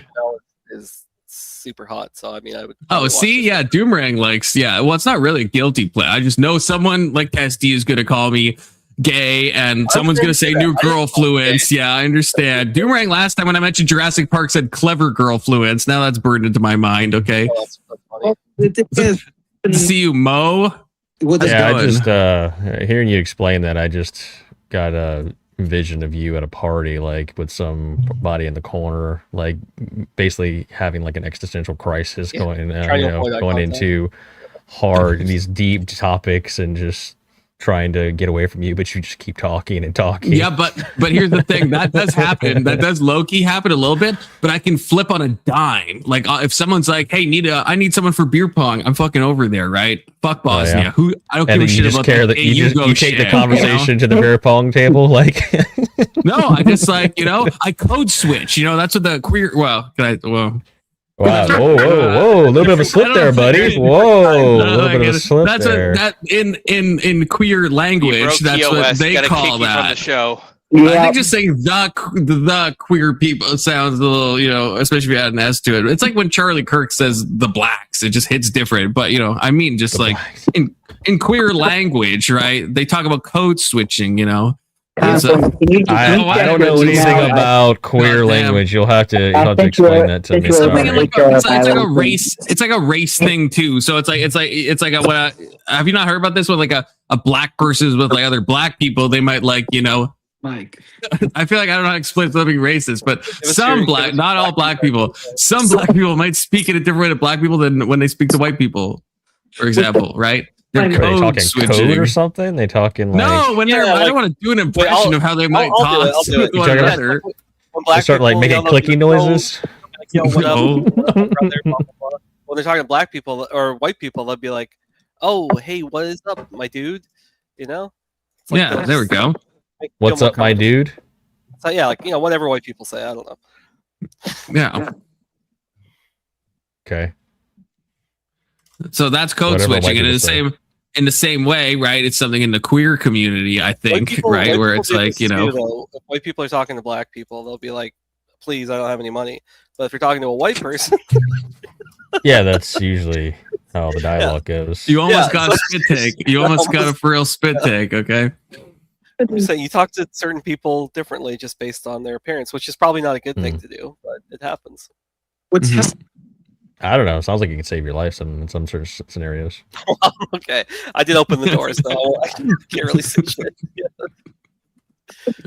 Mike is every time I speak and someone else speaks, cuts me off. My mic can't pick someone else speaking. Your mic doesn't have that Chad energy, huh? Your mic is dying, even though you're the only one talking, Kirk. That's the thing. Like no one. Yeah, was talking we were all quiet. Still, and you were talking. You were cut out. Yeah, it's just I don't think it's like your mic's scared of itself. Yeah, you should check your audio settings. Like, is your reduced mic background noise off? Echo cancellation. Yeah, turn all that shit off. He's working on it here. We have to be careful. Okay, now they're all off. You need to get on. Run it through OBS too. That can help. Can boost it. How do I change it on? Still trash. Okay, that didn't help. Yeah. Sorry, buddy. You may have to go to your audio settings, like your actual settings, and then check audio, and then like see if there's a microphone setting. Or we tried this yesterday for like 20 minutes. We're gonna get to work. Okay, brother needs a headset. Or in StreamYard, if you see the microphone logo, make sure it's done through speakerphone and not. I suggest for your phone a blue parrot. I suggest you buy a computer and a microphone. Yeah, that too. Yeah, and preferably not off Temu. Like avoid that. Get it off like Amazon or something. Tomato. Which could also come from Temu. You can get them at the Loves. They're pretty decent. Loves. By the 450, you get the 650, you get double-headed ear, and you can take the one off. Pretty nice. So I joined this panel because I saw it was a review of a debate. It is, and we're actually watching it. We just Avarice joined, and he like we were. Sounds like we're doing IT troubleshooting. Avarice joined, and then we got like distracted, and now we're back. The timer started at 10, so we got three minutes and. No, that timer started at 100 minutes actually. So we've gotten a long way through the video. Almost got halfway through one of the opening statements, so. Which is incredible. But no, we're going back to this, and Zherka is going to join. He's just taking a long time on his motorcycle, okay? But he will join. To change it, but in fact, we discovered truth, which presupposes a notion of truth that exists external to us. No, he's going to come. So that's again one level of it. I think that's the most solid evidence for why atheism is impossible. Because again, a strictly material universe, no one particular object can ground or make possible or produce universal invariant laws. But also we have the ethical angle, we have the epistemic angle, as I just mentioned, and trying to get better at freeballing opening statements. I think it's an impressive thing to do, but that's all I got right now. I'm itching to get into the open panel. So very curious to see how my opponent will attempt to made it through a whole opening reasoning for universal immaterial. Yeah, he has gotten universal immaterial laws. He's and I appreciate him for doing this debate. There we go. All right. Thank you. Oh, hold up. Thank you for that opening statement, Eli. With that, we are going to hand it over to you, Searka, for your opening statement. Let me restart this timer for you. And whenever you're ready, Searka, for your opening statement, you can go ahead and jump right in, and I'll start that I feel like timer up. Speakeasy is calling him Zherka now, too. Did I do that? Or am I just hearing what I want to hear? No, you definitely did that. I think a lot of people, well, yeah, it's your fault. It's all your fault. I think because everyone would call him Searkar. I agree with I agree with Lomo. Zherka. Yes. I think it caught. I think it caught on. Okay. For you. Okay. Honestly, it was actually really interesting opening. I actually feel like there's a lot of depth to the philosophy behind this stuff. It reminds me of a lot of Jay Dyer's arguments. Now, I do want to point out that when we talk about the impossibility of the contrary and how Jay Dyer uses, if I'm not mistaken, it doesn't matter. Point is, I think you'd still have to prove that the necessary condition for X is not actually proven yet. So, in my opinion, it doesn't really show necessity. Also, not really an opening, Zherka. What mean that it is an opening is this? Or unreal. Give him a minute. Let him try. Are you trying to say that it is false, or are you trying to say that it is just not real? Because those are two different things.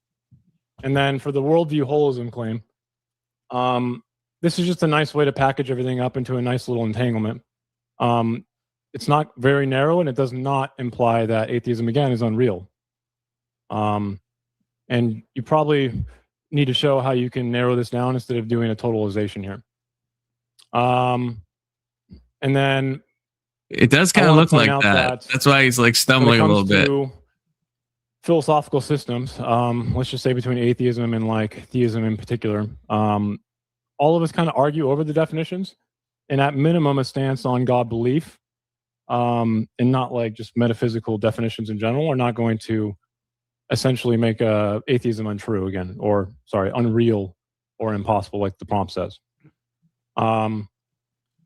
And I feel like I heard a lot of arguments and slogans hiding underneath one slogan, and none of them really are going to give you what this prompt says.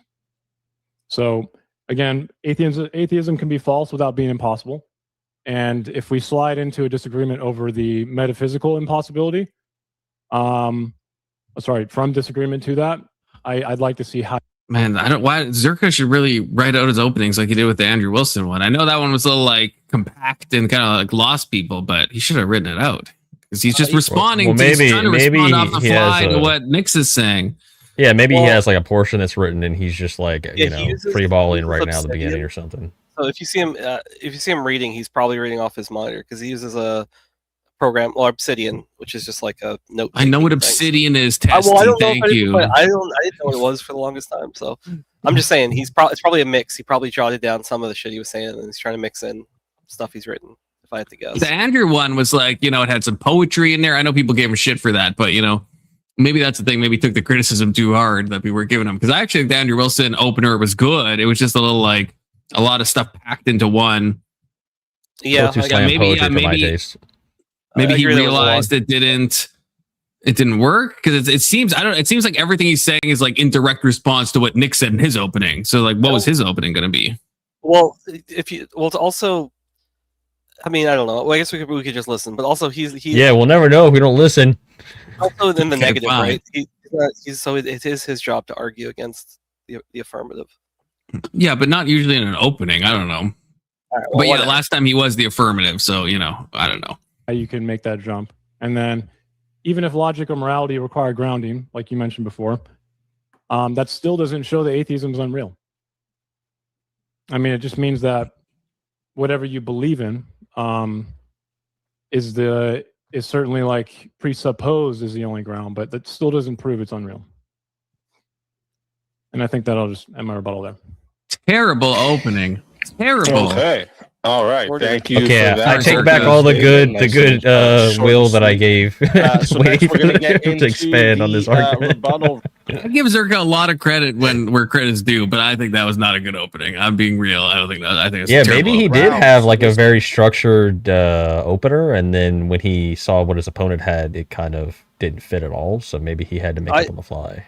I don't know. I think it was. Yeah, I don't think it was great, but I think he raised like the necessary objections. 07's Emmett. What's up, Emmett? Yeah, I don't know. I feel like this was. I mean, it was like 3 minutes. It was disjointed. It was a little stumbling. I mean, it was just in direct response to what Nix had said. I haven't heard like a substantive critique of anything that he said though. You're just like, yeah, it was stumbling a little bit. He just kind of was pretty short. Like no, but what in an opening, you should be like setting up the conditions, I guess, for like how like what your opponent would have to prove, and not like you should. Yeah, you have to set up your argument. Yeah, like you can't just. Yeah, like that's the whole point of an opening. At least my understanding of what an opening is supposed to be.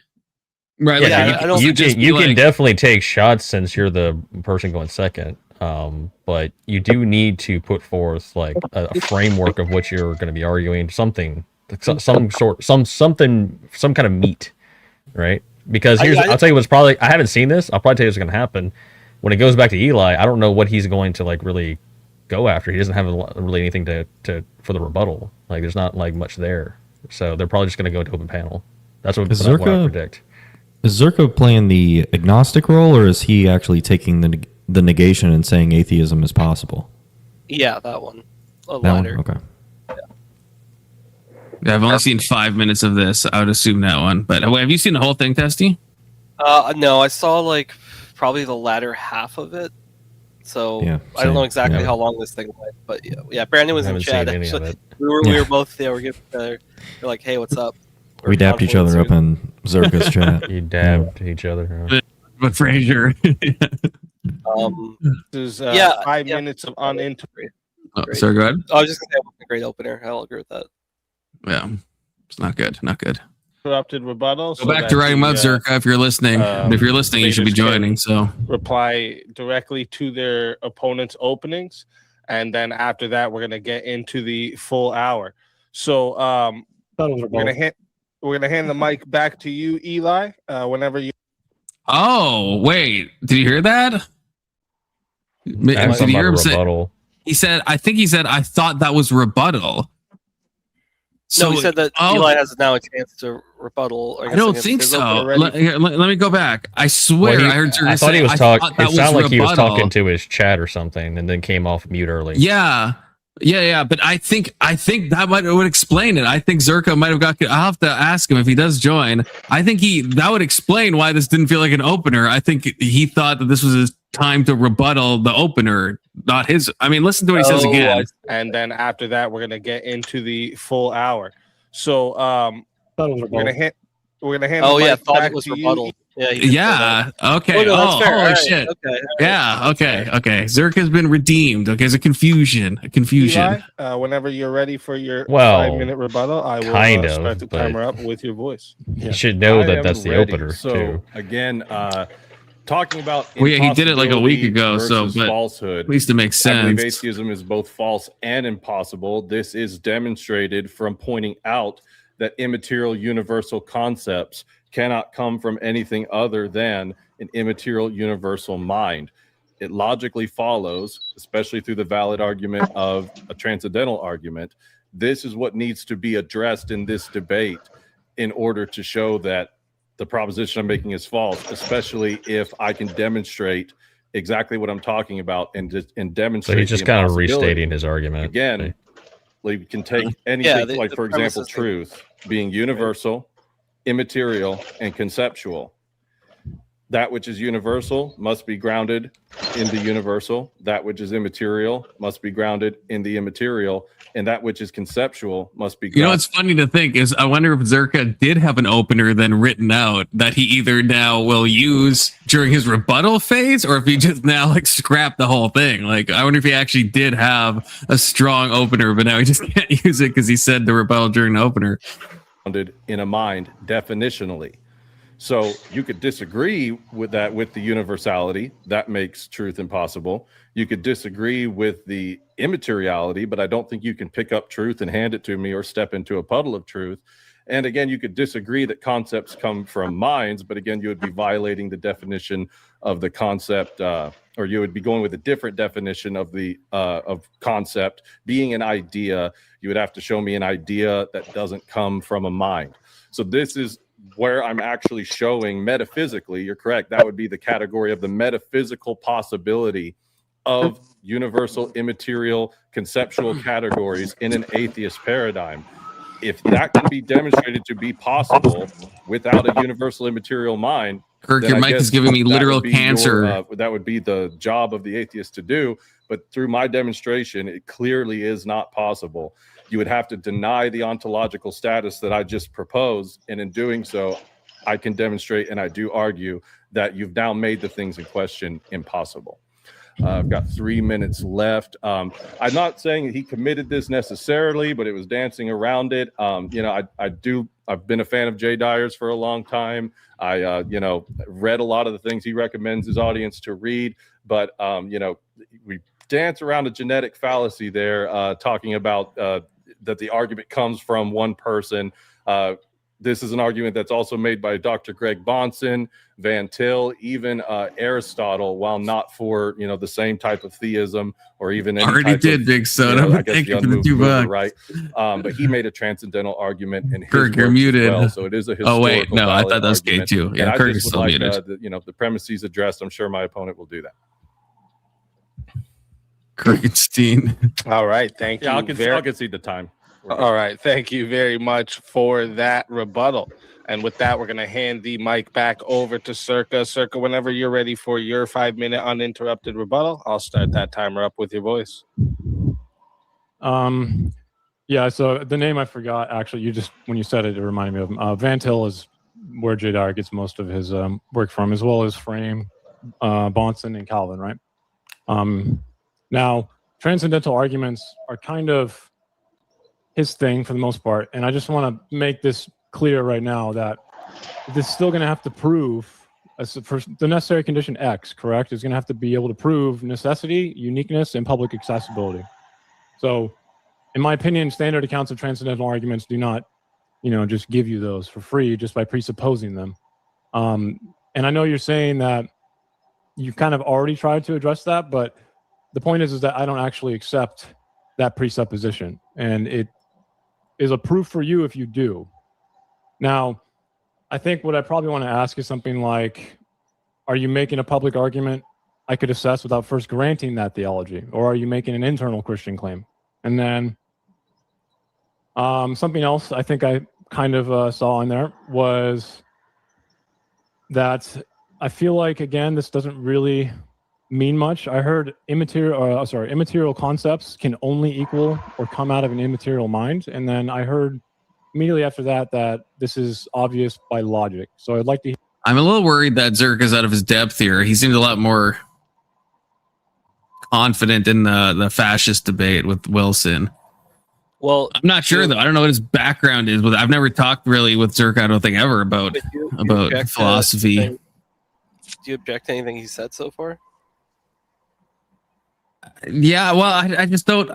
I feel like he's misunderstanding. I feel like he's misunderstanding what Nick said. I personally think that he's pointing out the correct critique. And here's the frustration. I know this is skipping ahead a bit, but the whole debate I think kind of goes like this. Although I didn't see this first half, is that Zherka is rejecting the framing itself. So what Eli is trying to do constantly is kind of create this burden of proof of he says, he uses a very specific phrase, but he says this throughout. You even said it in his opening, something about you can't prove the contrary or something. And so he sets up a bit of a dichotomy where it's if you can't prove this thing, then my thing is the correct thing.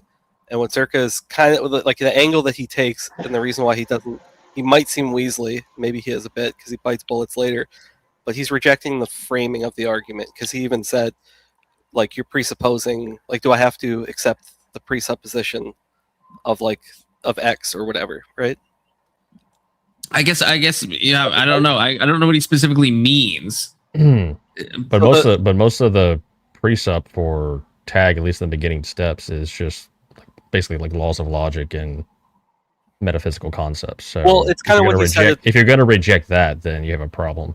Well, it's not the laws of logic. They get into that later. But specifically what Eli said was that an immaterial concept requires an immaterial mind, or the concept itself. Concepts required. Well, that's the laws of logic would be an end example, wouldn't they? But that's the end of that's kind of like the entailment of the tag argument. That's not the beginning.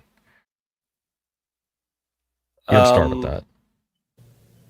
I do think I understand what Testy's saying, though, because Zherka did say, I would need to see the logic for that when he said, that like an immaterial mind is required for immaterial concepts or universal, whatever the fucking word is. And I think he's just asking, like, what's the argument? How do you go from this proposition to the next proposition? I think that's where most of the argument takes place in tag, right? So that don't all concepts. Sorry, don't all concepts come from minds though? Isn't that like almost like?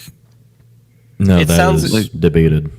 Yeah, that's kind of the crux of the argument. Well, what's a concept that doesn't come from a mind? Well, you have Platonists. You have people that think that the concepts like no, I know that. I know there's people that think that, but what's a concept that doesn't come from a mind? But okay, so actually, this is key. What to the would we entire say? Debate. But this is the key into the entire debate: is that the precept that's baked in there is that it must come from a mind. And even Platonists, no, I don't even think that's true, right? Because like the Platonic ideal is like definitionally coming from a mind, right? I don't think it necessarily has to be. If you think there's like a perfect chair out there, right? That's like the whole. Unless I'm misunderstanding, I thought the whole point is that that's coming from some like. Do you think that the concept of gravity comes from a mind? The concept of gravity, yes. Yeah. Gravity Really? itself? The physical force Yes, manifested in the world is different. Yes. So just because the concept. That's not the concept, though. I agree. But so I can even kind of bite the bullet just for the sake of argument and say, okay, the concept of gravity can come from a mind, but that does not mean that gravity itself comes from a mind. But you're conflating two different things, like physical force in the world, and then the concept you're using to describe that force. Well, the common one is like where the number 2 or whatever, right? Or it's like a non-physical thing, right? How is this a bullshit question, Keelan? This was the beginning of his argument that people are disagreeing on. So I think it's fair for me to ask that. His initial thing was every immaterial concept comes from an immaterial mind. So I think it's fair if someone disagrees for me to say, well, what's an example? If we're denying this, if we're denying that premise, it's fair for me to ask for an example of it, right? Yeah, I mean, I understand concepts to be mind dependent. That's how I use the language. But I was just pointing out there are people out there that think that concepts are something that exists externally to us, and we somehow become acquainted with those concepts, or they furnish our minds when we interact with them. There are views out there like that. Now, I don't even know what they're talking about. I think it's kind of gibberish, but sounds like a bunch of gobbledygook to me. I'll try to clarify it because I'll bite the bullet. I think that concepts do come from minds. The addition I'm making to that is that it doesn't therefore follow or doesn't therefore show that what they refer to comes from a mind. So, like the thing as it exists in like space, physical space, or whatever you want to say. I don't fully understand this argument because basically you're talking about This is the problem. Oh, sorry, I might have cut you off. Your mic kind of crackled. Your mic is just cutting in and out, brother. Turn on your camera and start using sign language. You either gotta you gotta fix something. I don't know what, but. I was saying that basically the argument is fallacious because just because a concept's dependent on the mind doesn't mean they refer to anything external. Wait, say again? That's true. Because just because concepts refer to something from the mind doesn't mean they refer to anything external, like numbers exist in a Platonic world of forms. Well, sure, but I don't think Nix argued that. I think he's saying Nix's argument is fallacious. Is that what you were referring to when you said it was fallacious? But why? What part? what part would be fallacious? Because 1 tap for yes, 2 taps for no. Good to see you, Alex. Because Nix isn't saying, at least from what I'm understanding, he's not saying that the concepts have to become something an actual, physical reality or anything, right? Okay, then the concepts can stay conceptual, but if we the whole thing I think that he's building to or already said is that if we acknowledge that concepts exist, right, that would exist if we didn't live, if we never lived, and those things would still exist, then they're not dependent on our mind anymore, but they're still mind dependent. So whose mind are they dependent on? So it must be some like eternal mind, whatever we want to call it. So but they are concepts are definitionally mind dependent. There's like an ontological, and I think Eli brings this up maybe later. I don't know if it's a strength or a weakness of his argument, but because there's the epistemological sense of this, and then there's like an ontological sense, and he's making like an ontological claim. Good to see you, not Voltaire. Good to see Volt. Yeah. Well. So hold on. Maybe we can hear the actual argument instead of speculating on what the argument's going to be. And to be clear, how you guys are kind of handling the whole, like, what the fuck is an objective concept? What is a concept independent of minds? That's how I feel about morality. Well, so we know your preference. We got it. But that's the same. That's the same thing, though. We have morality independent of minds. Oh my God! Let's not go down this side quest. Let's not go down this side quest. We have a video. I know, but I blame you for this, brain. Answer: morality is mind dependent, and so if we didn't exist, morality would still exist, and therefore, right? There's an objective mind called God. Just asserting that. God damn it. Just say my preference, Brandon, so we can move on. Dependent? With the morality, I am asserting that. All right, you know what? I think hold on. Can you hear me? Oh yeah, we hear you. Is morality mind or biology dependent? Whatever. There's probably a biological. I think there's a strong biological component. I mean, it obviously references biology. Like obviously, if we liked pain and hated pleasure, then morality would probably be different, right? So it's obviously like. Okay, so biology is going to change it. What you're saying is we're giving a name to something that we can see exists in some format. Yeah, but evidence. Yes. So the thing itself is not this like abstract mind-independent category. It's just a pattern of things. No, it absolutely is. It absolutely so because to define morality would still be a thing.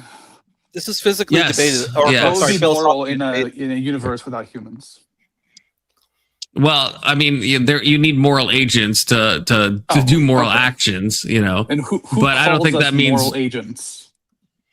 This is the thing. This is where you're cucking yourself, because I know you'd like to think that you can have morality without God and stuff, but you actually can't if you think about it. And so you actually kind of can if you think about it. No, you can't. It is even Brandon admits it's all his preferences, and if that's all we have moral that's just statements. How I use the language. I don't say like you can't have objective morality without God or anything. I wouldn't make that claim. You say that when you say you cannot have. Hold up, Brandon. When you say grape juice is bad, like not like in the TikTok language, I mean, like in the TikTok, like grape juicing someone is bad. You mean that in the same way that you mean I don't like chocolate ice cream. It's just a degree of like intensity. That's what you said. That's how I use moral language. That's right. But that's right. But that says nothing about my view about objective morality. I'm agnostic about objective morality. Alex, your mic sounds really agnostic? low. Are you agnostic about if you like the chocolate ice cream or not? Wait, no, I'm pretty confident I like chocolate ice cream. Maybe moving this forward. So then, is that an objective? I don't understand. How are we slipping in from? How are you like so sure about that? He objectively likes ice cream. Are you objectively? Okay, so I'm just curious, why do you think? Because you said that what you he can't. Thinks is objectively what he thinks. So if he likes chocolate ice cream, then objectively he likes chocolate ice cream. It's not that chocolate ice cream is objectively good to everyone, but it's objectively good to him. So, but would he hold the same standard and say chocolate ice cream is? I'm agnostic on if chocolate ice cream is like actually tastes good. I'm agnostic on that. What is that? That's what he's saying. Well, no, because he can taste. That's what you're saying. If he likes it, like in the objective, you say you're agnostic about if objective morality exists outside of us. Like in that sense. If he's never tasted chocolate ice cream before, and he doesn't have the ability to taste it, then he might say, well, I'm agnostic on that because I can't taste Yeah, but it. he's tasted it and he's tasted Oh, man. evil, right? If you think about he it. can taste what he considers to be good and evil. Yes, it's exactly. But Yeah, it based doesn't on mean experience. that they are objectively, truly good and evil. There's a conflation that's happening, and this always happens within these debates. Which there's an epistemological, he might be really objective, and then there's the ontological version. He cut him off while he was driving, right? But that doesn't change the fact that cutting someone off may not be a morally bad thing to do, depending on the circumstance. Oh, am I muted? No, Alex is just talking at the same time you're talking. Who's talking? I can't hear anyone else. Testy was talking. I was talking. It's Can you okay. hear Testy? Maybe you can't hear me. I can hear you now. I couldn't. Oh, before. okay. Well, just to like concise, because this is exactly where people are missing each other. So, in like an epistemological sense, and like a knowledge sense, right? There's like some intersubjectivity that you could like check, right? You could ask people, "What's your favorite ice cream?" or whatever, but you're not making comments on like an ontological, like the nature of something, or when we talk about like mind independence existing in this like, I don't know, ethereal plane or whatever. So like I feel like when objective is thrown out there, it's being used in these two different fashions simultaneously. Does that make sense? It does, but then I don't understand why Brandon. I'm going to talk as if Brandon's not here. I understand why Brandon would use the same language to talk about liking ice cream as he would to talk about his dislike of graping women. Like, I would think that those would be different categories of things. Is it immoral to litter? Well, liking or disliking ice cream, there's I would say that it depends. That. I don't understand. Depends on your moral Can authority. it be immoral to litter? It can be. Can it be immoral to grape? Depends on your moral authority. Yes, it definitely can be. Okay, so how can you use the same language to talk about both of those things? You're using immorality for both, right?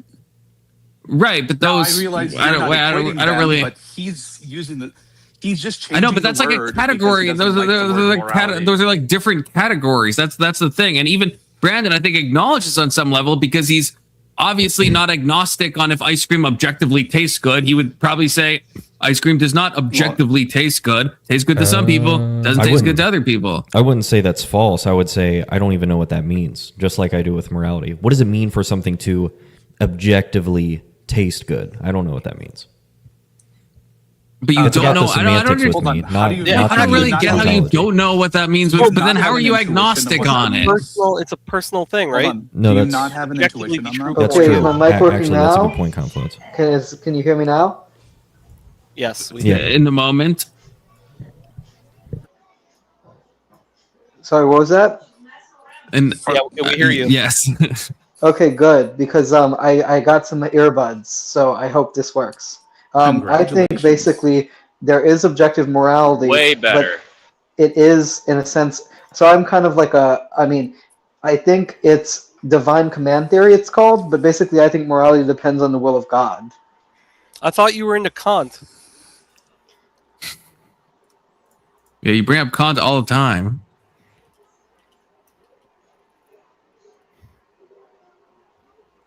Kirk is stun locked. Can you hear us?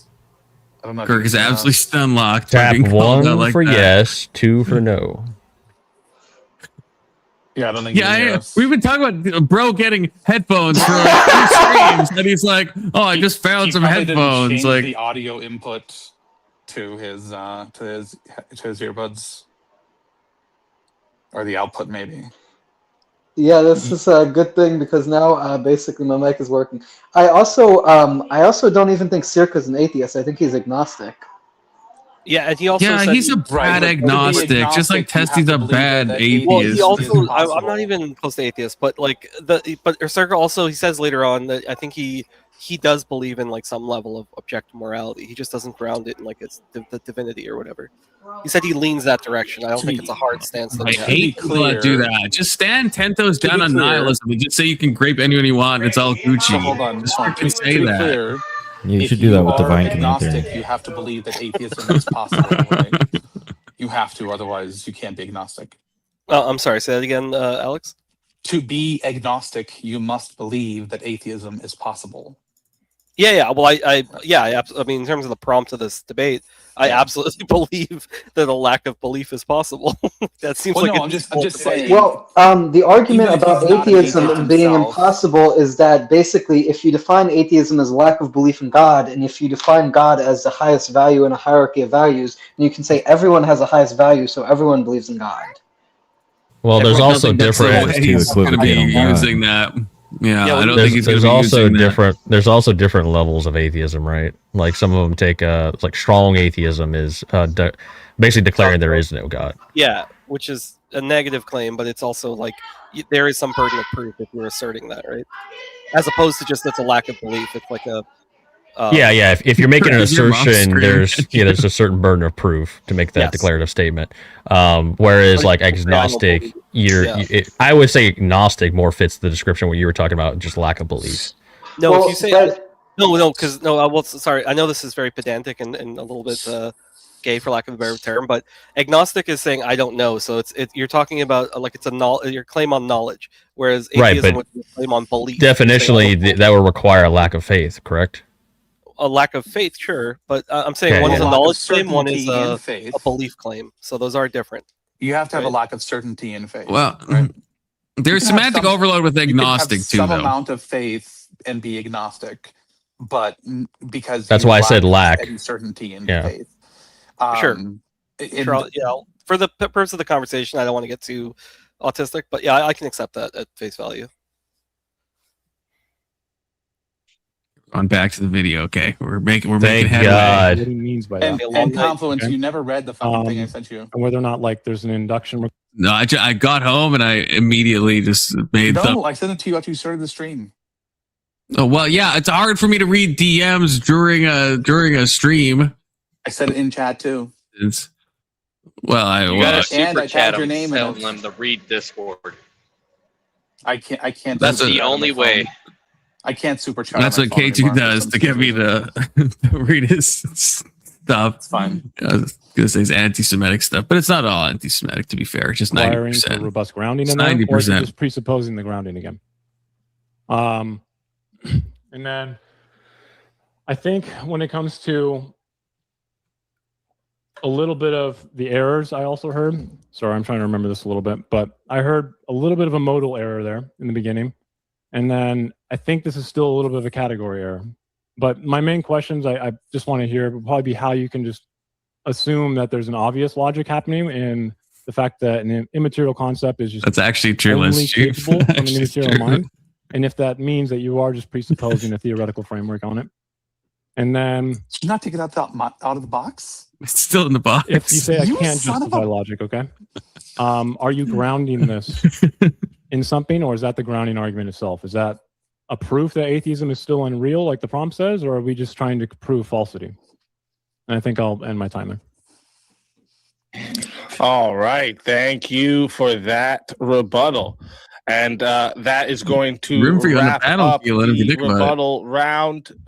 So we're going to be moving into the open hour back and forth. Just let me talk to the audience. I just have real had quick. If you're actually watching not right now, enough time to make even sure you open up hit a the like box button, and plug in a subscribe to monitor, the channel, unironically. and also subscribe to tonight's debaters. Their links are in the description.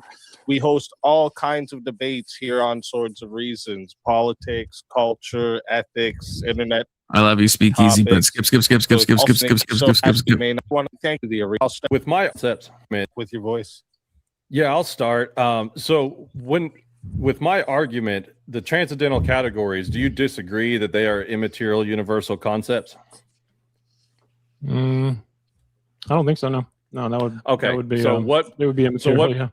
Okay, so what part of immaterial universal concepts must come from immaterial universal minds do you have a problem with?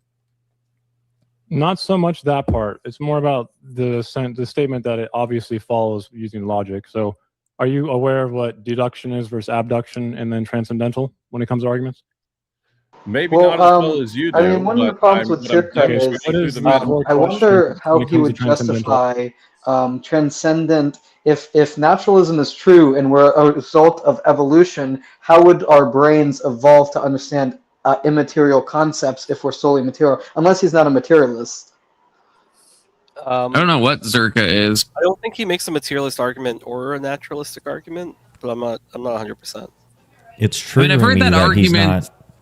Go ahead. Sorry.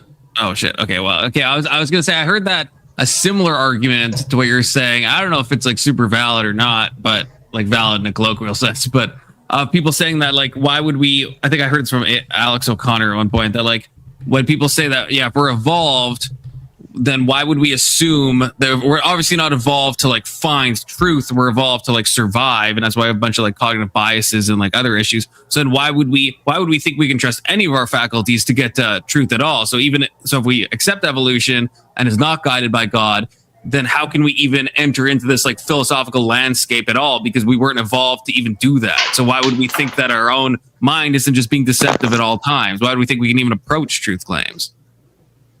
Yeah, I mean, I agree. When we're not evolved, or we're in a land of deception. Well, because we have to live as if we have truth claims, otherwise we don't have the ability to do anything, right? I agree. Well, right, but then they're not actually like truth claims necessarily, right? We're using like faulty machinery to try to like figure stuff out. Didn't you tell me before the only thing you're certain of is that you think, therefore you are? Well, yeah. So you just lowered the degree of certainty you require to believe the things you see and hear around you. Yeah, but here's the thing. I didn't know. What do you mean? Is anyone here familiar with the concept of like Bayesian inference? Like, what Bayesian inference says that if you have two hypotheses, it's something like if you have a hypothesis, you should increase your credibility in the hypothesis as the evidence increases. And I think that our cognitive faculties prove to something immaterial, because if it were solely material, how do we have such advanced cognitive processes?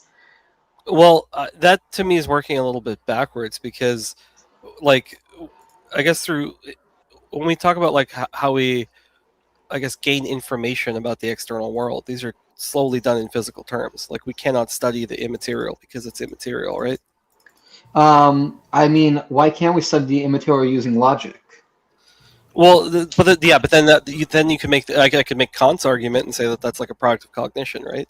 Which is his transcendental like way of not even embracing this argument. It doesn't. Yeah, but Kant wasn't a materialist; he was a transcendental idealist. But this is what I'm saying. This is what I'm putting up a different transcendental like argument, basically to say that well then you can substitute one for the other and say, okay, well in the tag case they're just saying it's immaterial mind or whatever, which is God, and then the other it's like it's a product of your cognition, and that is the transcendental element. I'm basically saying that, like, because I guess I could be a little bit more precise when I'm saying that you can't study like immaterial things. Like, we can accept things like consciousness and these like non-physical like things, right? But I feel like I don't know. You might have to say it again, because it felt like it felt kind of backwards to me. But maybe I'm getting tripped up already. Well, so it's like this. We have two worlds. One where there's something immaterial and one where there's something material. What's a better hypothesis for explaining advanced cognitive processes? And I think that it's abduction, right? It's inference to the best causal explanation. And I think immaterialism is a better causal explanation for advanced cognitive processes than materialism. That's totally fair. And I think Searka gets into this, but it is abductive, right? So it's not. Like, it is kind of best guess that, like, it could be it seems like the most plausible explanation, which is fine. Rationality dictates that we believe in the best guess. Are you talking about like Occam's razor? No, Occam's razor is specifically about not multiplying entities beyond necessity. I'm talking about more broadly. When we're dealing with rationality, we have to infer to the best guess. We can never be 100% certain sometimes when it comes to scientific theories, but we infer the best scientific theory to explain phenomena. Yeah, but I can rest my laurels on best guess. But I'm saying when the people who are advocating for like some universal objective moral standard are saying that the inverse is impossible and therefore their version must be correct. I don't know if that's what he's arguing. I don't know if that's what he's arguing, but that could be what he's arguing. Fair enough. Yeah, that's fine. Yeah. That was gay. But I'm gonna play the video. That's so gay, though. Both of you are so gay. I hated every moment of that. It hurts my feelings when you say things like that. I'm sorry, Tess. Yeah, there's nothing worse than a self-bashing gay guy. I thought you liked me. Yeah, see, you hurt both our feelings. I'm sorry. Okay, I'm sorry. I'm sorry. I just, there's a lot of like nonsense, a lot of chicanery. Okay. Arguments. This is not a chair What is a react. I have to necessary pee. precondition? I can't pause the video, but I can still hear y'all. So what is Okay. the core question? Yeah. I would say that would be the core question. So, yeah, I guess. So what must be true? We'll for this hear to be you possible, pee right? too. So Don't what is worry. the logic there if we're doing immaterial concept, immaterial mind? If we're immaterial concept to an immaterial mind, well, What is the necessary condition, and what is possible there, or what must be true there for it to be possible? it must be true that if something is immaterial, what produces it must also be immaterial. Why would anybody accept point that? because, I'm for not going to example, pretend like I'm some whether kind or of not something that's college material can educated, cause something philosophical, immaterial. logical That's okay. expert. I'm I'm making you get the certain argument people think that consciousness deductively emerges from the brain concluding and that consciousness is like immaterial. that which is material. Deductive is logic, right? So I And think that it depends Yeah, on we're both using logic. Well, no, we're both using logic. What the transcendental argument is doing is asking a metalogical question about the possibility of logic. Now, When you again, brought logic in, though, that's necessary 100%. well, I'm saying you can't take logic. You can't take logic out of any statement that is presupposed. But what the atheist does is presupposes it arbitrarily and ad hoc. And where I'm really coming with the kill shot for this particular prompt is, so well, is the confused. It's metaphysical triggering side me. of it. Is what is it about the metaphysic of your world that gets you to universal invariant laws in a world that is strictly material, strictly particular, chaotic flux? I mean, there's a lot of arguments. Like I for one, am a big fan of Kant. Obviously, it's a little bit of a different. Does Searkar even knows? Does he even know what he just said? I don't think that's the prompt, right? I mean, false. I feel like I missed a little bit. 'Cause I think Kirk didn't realize when I said I couldn't pause the video, Kirk, that you shouldn't be talking for so long. Kirk was making a good point, I think, but from what Yeah, I but heard, then you wait until I come back so I can pause the video so I'm not hearing, fucking. that's on you. That's on you, Confluence. Pee all We over the also heard bathroom. I you was so peeing. freaking triggered We in also there. heard you pee all over the bathroom. Hey, what? Sorry, Brandon, go ahead. No, I wish he would ask, like, at least do a little bit of semantic analysis. He's using words like immaterial, universal. They arbitrarily presuppose the laws of logic. Like, what does that even mean? Like, he's not even asking, what do you mean by that? He just starts talking back to him as if he understood him. Maybe he did understand him, but I'm like having trouble tracking because this isn't how the language is typically used. So I actually don't even know how he's using it. And like I will, the one little small caveat I'll add, and I think one of my frustrations, especially when the open panel happens later. I've said this before, like philosophy is not like a debate bro thing. Like I feel like you can't bludgeon people over certain like there has to be some level of grace because people are going to be interpreting things in different fashions. So you have to have an understanding of like concepts and things like that. But when you're saying like you're making such definitive statements, like it must be this way, like it has to definitionally, and when you start, it's like, well, that's exactly the types of quibbles that philosophers argue about. Like those are the exact same things. It's exactly where the contention always lies. So it is just weird to see it in a debate pro sort of like format. Like it's just, to me, it's not conducive to what philosophy is how it's normally discussed. When they started off this, though, Eli did ask him. Basically, he laid out some terms of the immaterial transcendental concepts, and Searka agreed. So he agreed with the definition. So I think that's why they just kind of moved on. He doesn't seem to be contending or challenging. I agree with Yeah. that. I agree.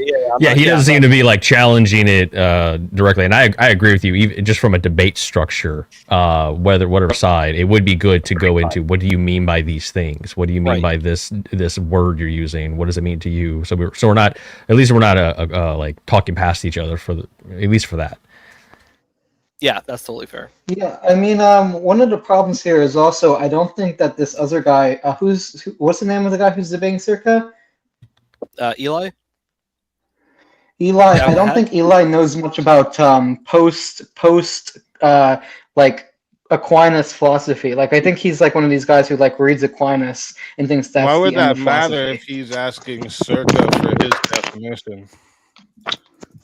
Well, He because asks I think anytime Searka, like if Searka doesn't agree to his definition, that's fine. But if Searka doesn't have any definition, he's just using a word with no definition.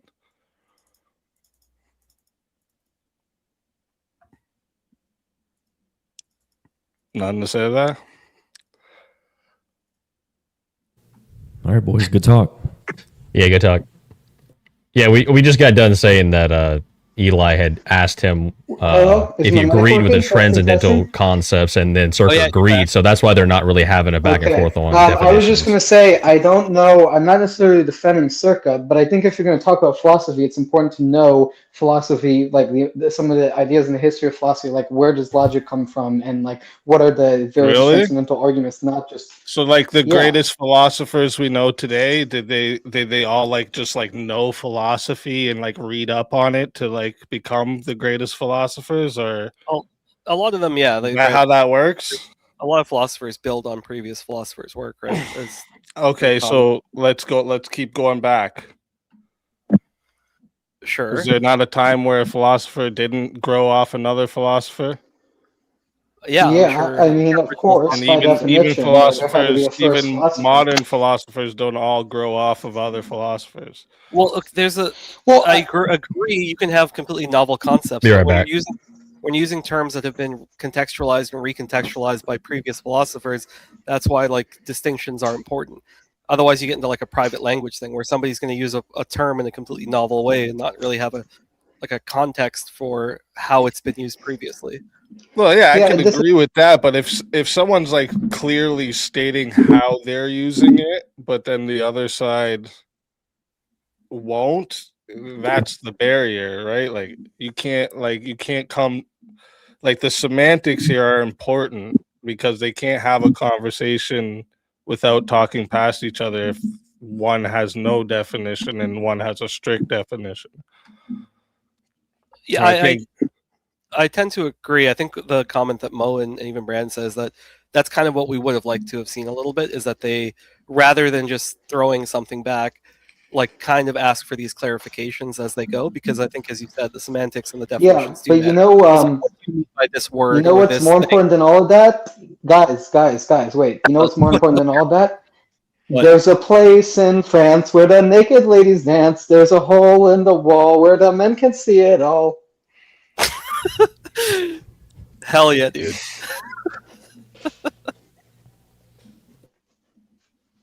I haven't heard that in so long. Well, that's because it's Istanbul and it's not Constantinople. Confluence, we can't hear you if you're talking. Yeah, you're muted. Probably for the best.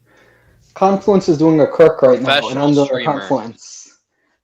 Does he know that he can't be heard? Professional political analyst, streamer, debater. Shut the fuck up. There he is. Test? Am I back? See, when I paid for those God, how long was I insults, that muted? would have been great, Brandon. How long was I freaking muted? That's yeah, true. Kirk gets a mute. Kirk, can I pay? Is it illegal for me to, or against the US for me to pay money to myself to mute Kirk for a little bit longer? I'm not actually sure about that. I'll lose 30%, but it's probably worth it if you think about it. But yeah, the thing I was saying, I don't know. Yeah, I'm not sure when. I don't know how long I was muted for. I guess my mic got fucked. But yeah, the whole thing that Kirk was saying, that you need to know the history. I don't understand that really at all. Like, if you're talking about a specific use case of a word, like if you're talking about a Kierkegaard and the way he defined the self, then obviously you have to know about Kierkegaard. But if you're talking about the self as defined by someone else, then you don't have to give a shit about Kierkegaard. You're giving your own definition, or you're giving a philosopher's definition. Either way, you're defining it. Well, I don't know why you'd have to know the whole history of philosophy to like make a cogent statement on a philosophical topic. Well, I don't think you should like have a complete understanding. But Kirk was saying you should know the post. What do you say? Post Aquinas, like you know, yeah. like let's. Well, no, like because I think of somebody like Heidegger, because Heidegger uses the word like logos and ethos and all these like things that Greek philosophers used, but he is like maybe not reimagines, but he reinterprets the way that they're used. And then Nietzsche does a lot of the same stuff with like Christian thinkers. So if you don't have that basis, basically it's kind of saying that you don't really understand the context of why they're saying what they're saying. If you're talking about like Nietzsche or something, sure. Well, yeah, I don't know about the Aquinas type stuff, but it's also like this. If you're talking about you're muted, you little shit. You could just explain the context. That's the whole thing I'm trying to get to here. Is like, no, I agree. I'm not disagreeing with that. Yeah, so like you to be honest, if you break it down, you could actually have a perfectly fine philosophical debate without knowing any philosophy. Before I had studied philosophy, I had a lot of philosophical debates amongst my boys that I didn't realize even were philosophical debates, right? So like the whole idea of like, what is truth? Do we have free will? What makes something right? What makes something wrong? These things, this is not owned by any philosophers. So you don't, they didn't need degrees, and you don't need any type of degrees now, right? You didn't need a book, you didn't need any of this stuff. You needed a brain.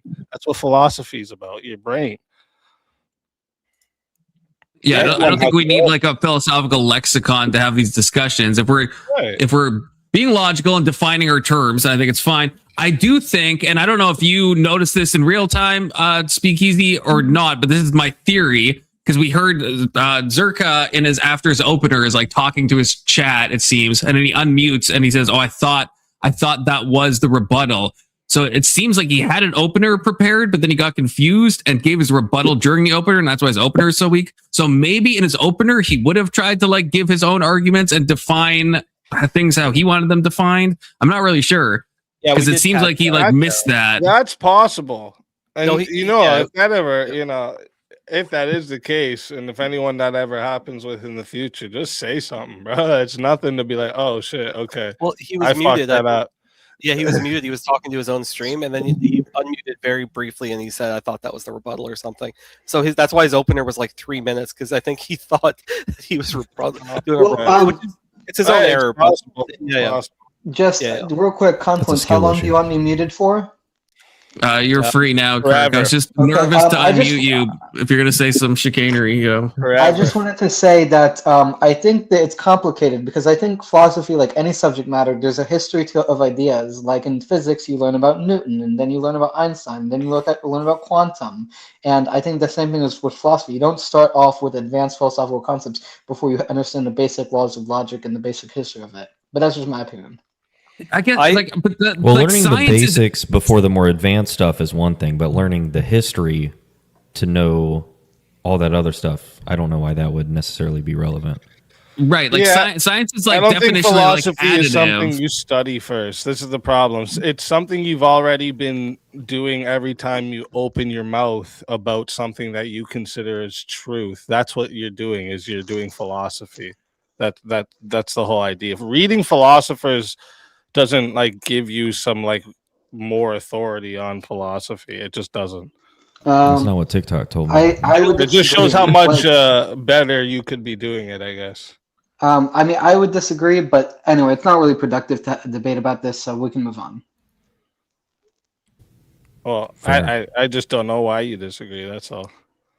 Well, I think I explained it. There's a hierarchy of knowledge. You start with basic concepts, and you learn more advanced concepts. And with philosophy, the value in reading older philosophers is you can understand the hierarchy of concepts that they developed. But a hierarchy of concepts. What do you mean by that? Well, so for example, your mic. Your mic is fucked. Hello. Oh, there you go. You're back. It's him. It's a repeating pattern. Yeah, what I was just saying was that basically you start with concepts like, okay, what are the laws of logic? And then you might go on to more advanced metaphysical or ontological claims. Well, but you can learn those concepts without learning the history. That's what at least I want to separate. That's what I mean. And like think about something like for a minute, just like truth, reality, knowledge, morality, logic, like you're saying. Anytime you say, if you've ever had any type of like thought in your mind before you've read philosophers about what is truth and had this discussion or debate, that is philosophy you're doing. You understand, right? I'm not denying that you're doing philosophy. I'm just saying that some people, in the same way that you might learn about physics by learning about the history of physics, some people like to learn the history of ideas so they can understand where ideas develop from. Yeah, I get what you're trying to say here, but this is what leads people to going, according to Kant, Nietzsche said, like that's what it leads people to without like thinking for themselves, right? Like you could Well, I think no. Wait. I I get a want lot to of be very that from clear. people that I read want to be continental very clear philosophy. about this. I think thinking for yourself is literally one of the dumbest ideas ever. Like if thinking for What? yourself is the Pause. dumbest idea ever. Bro, Pause. listen to me. You could read 100 philosophers. One says free will exists. One say it doesn't. One says it's contingent on, or it's we have a free will illusion. One says we have half a free will. It's there's no consistency within philosophers. So what would that tell me about free will? How would that help me break down anything about free will? Listening to all these philosophers that don't agree with each other. Use your brain, guy. God gave you a Lamborghini right here, bro. You gotta drive that shit sometimes. Thinking for yourself, did you learn to wipe your ass before your parents taught you? Did I learn to wipe my ass before my parents taught me? Nope. Got you there. Okay, so your parents stopped for you when they taught you the basic life skill of wiping your ass. Yeah, a basic skill. What's that have to Did do he with have to learn the history of wiping asses before he learned to wipe his ass, though? Right. Wait, all the more so for more did my advanced mother subject have to matters. read a book on how to wipe asses before she taught me how to wipe my ass? Is that what you think? I thought in Or did she just know how to do it because of her mother before her? And did you wipe your ass the exact same way from when you were a toddler to where you are now, or did you get better at it over time by using your own reasoning? Like, oh, if I use it this way, it might work better. You're never gonna solely think for yourself. We rely on systems of trust with other people to think for us if they know what they're talking about. That is so. Wait, I need to. That's wild. I mean, wait, maybe you do that, but like, speak for yourself, my guy. I got a dip, so I'll just give like a very small, like maybe a tiny steel man of. Because what I've always said is I agree with speakeasy in the more broad sense. I don't like the idea of philosophy being gatekept because, like, it is true. Like, you just have these questions when you're a kid and you're having conversations with your friends or whatever. You're like, look out at the stars and you're like, man, what the fuck is out there? And you're just talking in your own terms, right? I think like the value of sort of reading philosophers is that it gives you, all it does is really give you like a better language, a better way to convey these ideas that already exist in your head. So I think that's not it at all, because the fact is, you guys can argue about that, but that's my last 2 cents. But I'll catch you guys later. I appreciate well, anyway, goodbye, guys. See you, dude. Goodbye, testicle. I just like look for the word that means what I'm thinking of too. So like that's how you can help with your language as well, right? Yeah, it seems to be like almost a weird. One of the problems with contemporary culture is that so many people think for themselves that you have people who have never read a book on Israel or Palestine saying Israel's committing genocide when they haven't read any book. But you're pivoting to an area where you actually would need to know the history, right? Like that. Like think for yourself that's doesn't the mean symmetry don't breaker. read, bro. Just so we're clear, think for yourself doesn't mean don't read. That's it does. That is the definition of thinking for yourself. The definition of think for yourself is don't read. Bro. That'd be hard. So thinking. Let's break the whole sentence down. Think. Can you tell us what that means?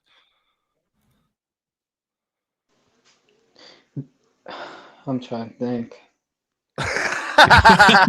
You're doing it right now. You're doing it. You're doing it right now. I can't give you a specific definition for think because cognition is so broad. Well, this is fine. Okay, this is fine. And this is my point here. It doesn't mean, right? It doesn't mean don't read books. That's not what it means, right? You believe that now that you couldn't come for a definition on just the first word. So the whole sentence doesn't mean don't read books, right?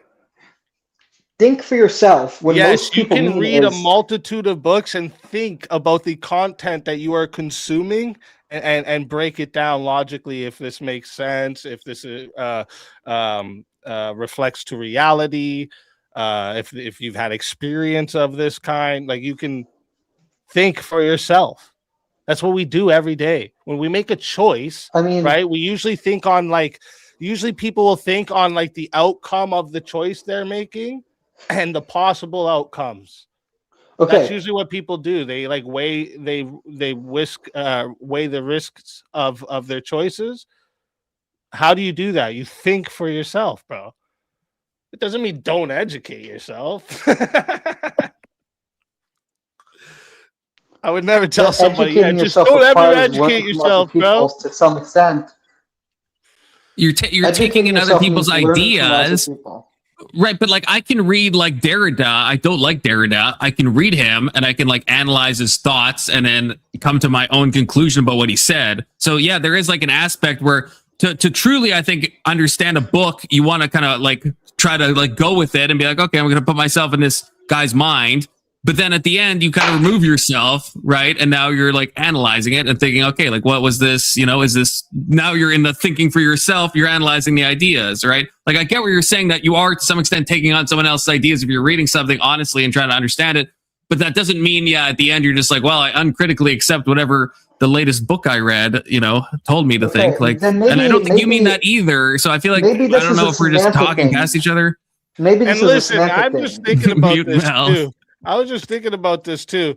If some parent was an asshole and never taught their kid to wipe their own ass, you don't think that a human being would get to a certain age where they'd see the toilet paper, see the toilet, and feel the fucking crusty shit on their ass so much that they'd come to the conclusion of wiping their own ass after they shit? They would come to the conclusion, but it would be so much more efficient if the parent taught them. There we go. But they would come to the conclusion by thinking for themselves. So even wiping your own ass, you could think for yourself to figure it out. Okay, but okay. This is a semantic argument that's not really valuable. But the point is that as long as you acknowledge, are important. As long as you acknowledge that expertise is important, then we agree. Expertise is important in philosophy debates? I would say no.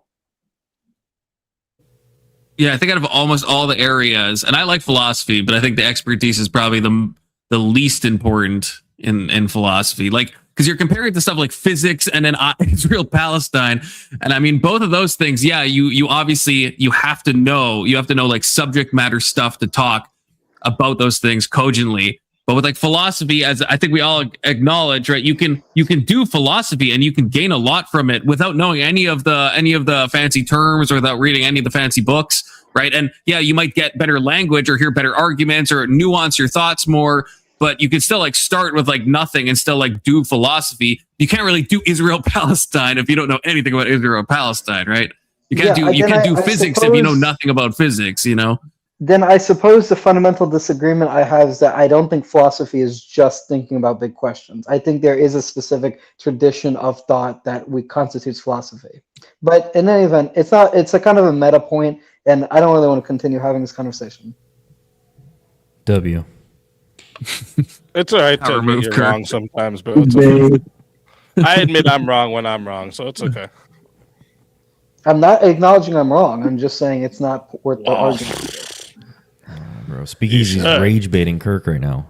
That's what that was. I'm not rage baiting. I'm just being honest. It's okay to admit you're wrong, bro. That's rage baiting. Right? How's that rage baiting? Kirk is easily rage baited. Nobody wants to hear that. Damn, that's how easy it is to rage bait someone. Damn, I've been doing shit wrong. This is the internet, bro. You know? At least I got my mic fixed. We can all celebrate that. That's true. That's true. It's taking you 5 fucking streams, but you did it. It's taking me like 2 or 3 streams. That's true. Yeah, you're right. See, I can admit when I'm wrong, Kirk. You see that? I just did it. Yeah. It was only 2 or 3 streams. Actually, I am curious with this argument about Searka and Eli. Is Eli, so his argument seems to be that immaterial ideas must have an immaterial mind, and laws of logic exist regardless of the human mind. So there must be an immaterial mind outside the human mind. But how does he know that the laws of logic would exist if there were no human minds? Did we invent laws of logic, or did you discover them? Yeah. One could easily argue we invent them through our reasoning processes. Shit. The only There's different thing, kinds the of only, logics. the only steelman I would give, here. and Brandon probably knows about this. Oh, obviously Brandon probably knows about this. Is the law of excluded middle? I know there's a branch of like logic, for example, that like denies that just on its face. So just one of the three laws, and they're like, I just want to ask, that's right. who was that, Kirk? Kirk, so like there's like, you think if there's no humans, like a tree could be both a tree and a juice box at the same time. Well, I don't. I mean, I'm an idealist, so I don't believe if there were no human minds that there would, or if there was no mind at all. I think God can create trees, but I think if there's no mind at all, I don't see how there could be a tree. Ah, and does it take human minds to make those trees go on, or No. could those trees live without humans? I think they could exist without humans if there's God perceiving them.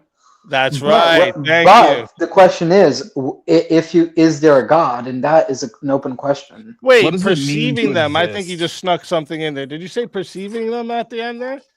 The question is whether God exists. No.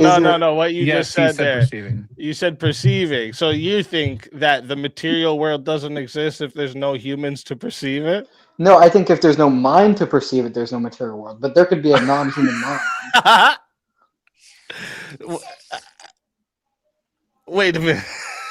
God is a mind. I think I might actually project agree. The material around us. Do you think? No. He's saying God. He's saying God is a mind, and I think I would almost, because I think God does hold all of existence together actively, and I feel like that's kind of similar to what Kirk is saying. To say that all of this only exists because God himself is thinking of it at this moment. It's a big claim, but I don't know if it's like, it's not as ridiculous as just saying that it's like, if we stopped existing, right? Like that's not what Kirk is saying, to be fair to Kirk. It is he's a saying that claim because everything in existence so far tends to I think of it like Mel, this. you might be unmuted. Sorry, it's a timer. If there is no human mind or it God, just came up. It just came up, Mel. It just came up. If there is no human mind or God, then I think there couldn't be a tree. But I think God exists, so I think God perceives to make the tree exist. The tree would still be there. You just wouldn't have a concept of a tree. Do you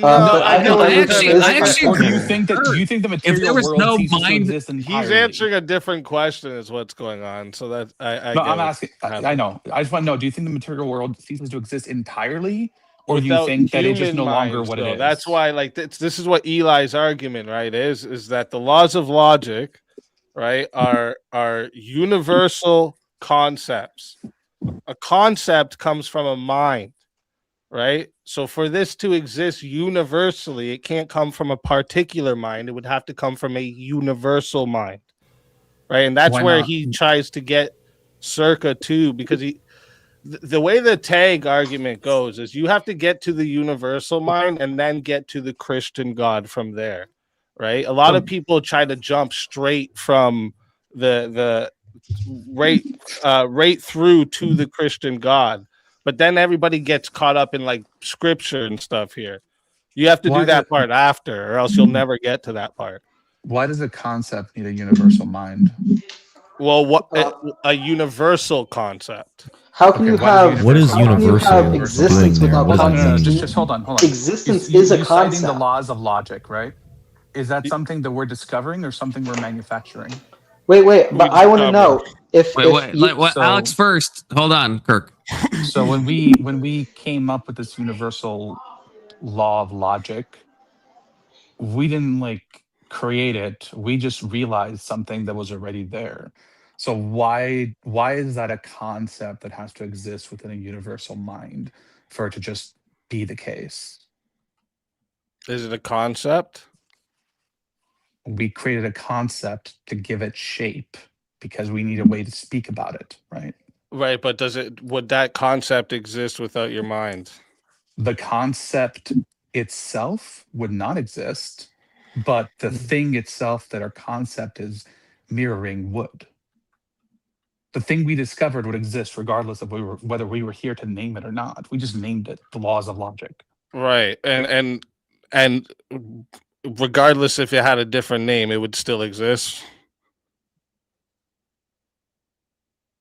Realizable or realized by any sentient being. Sorry, you cut out there. Is there a difference Is this between my, saying might be it's dead. is this true? my stream going like this? Or is this No, it's just No, a lot of no. audio issues today. Yeah, it's I not got you. dropped. It's okay? wants a lot of Timu mics in the panel.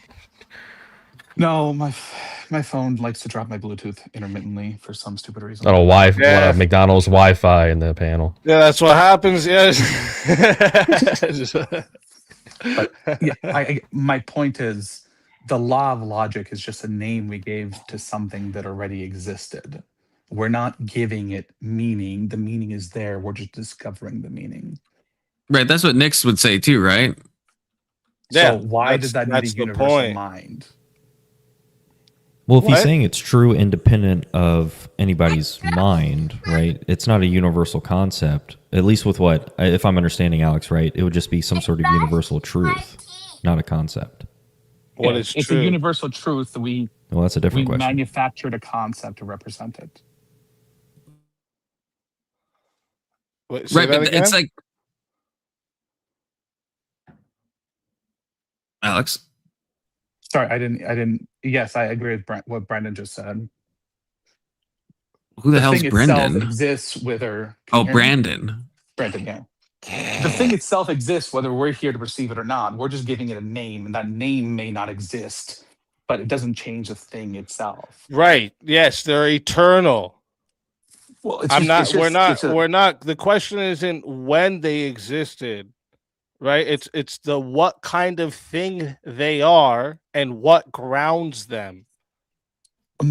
What grounds them is the rules of existence that we currently exist within.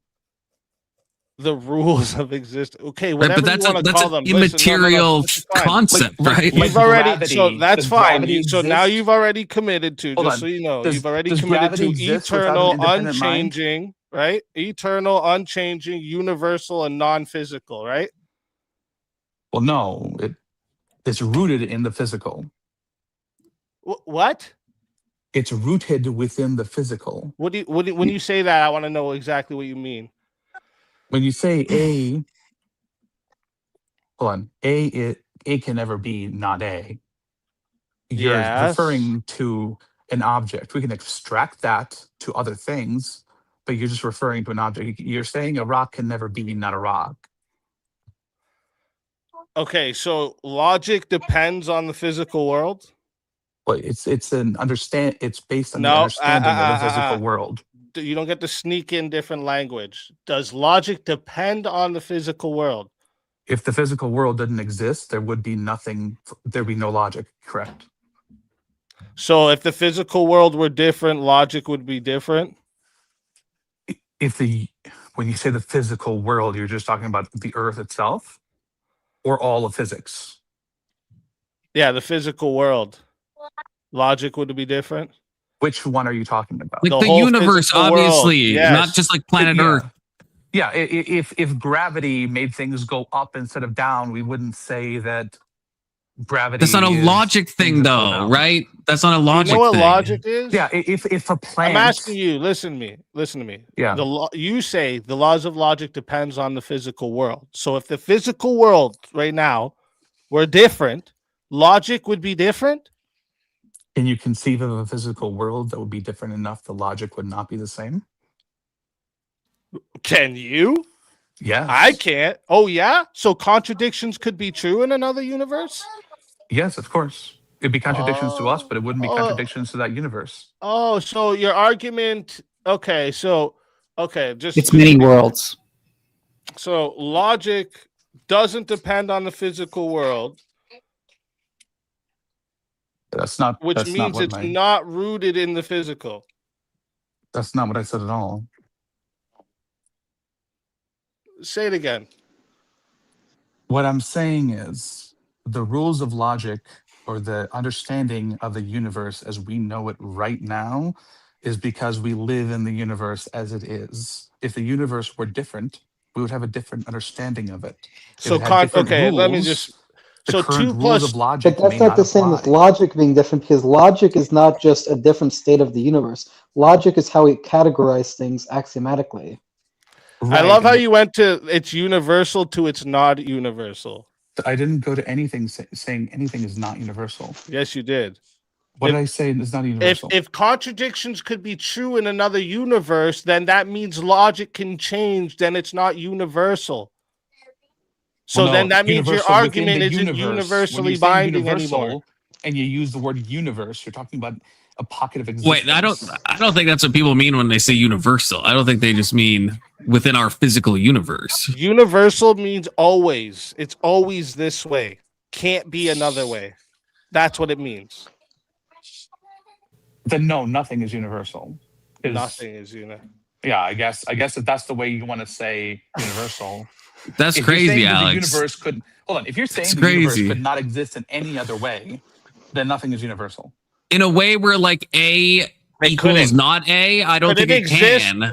Maybe the For law you- of excluded middle. That one's kind of This gay. way but the other two- For you to say another universe could exist, could it Oh, wait. not exist at the same time?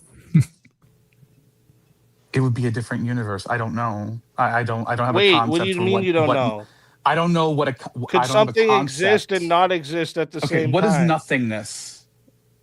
Why are you answering my question? Because you're with asking question? me to abstract a universe that I can't really conceive of because it doesn't. That's exist right. You currently. just lied a minute ago and said you could conceive of this world. See how I can that works? conceive of a You universe where lied. the No, rules you are can't.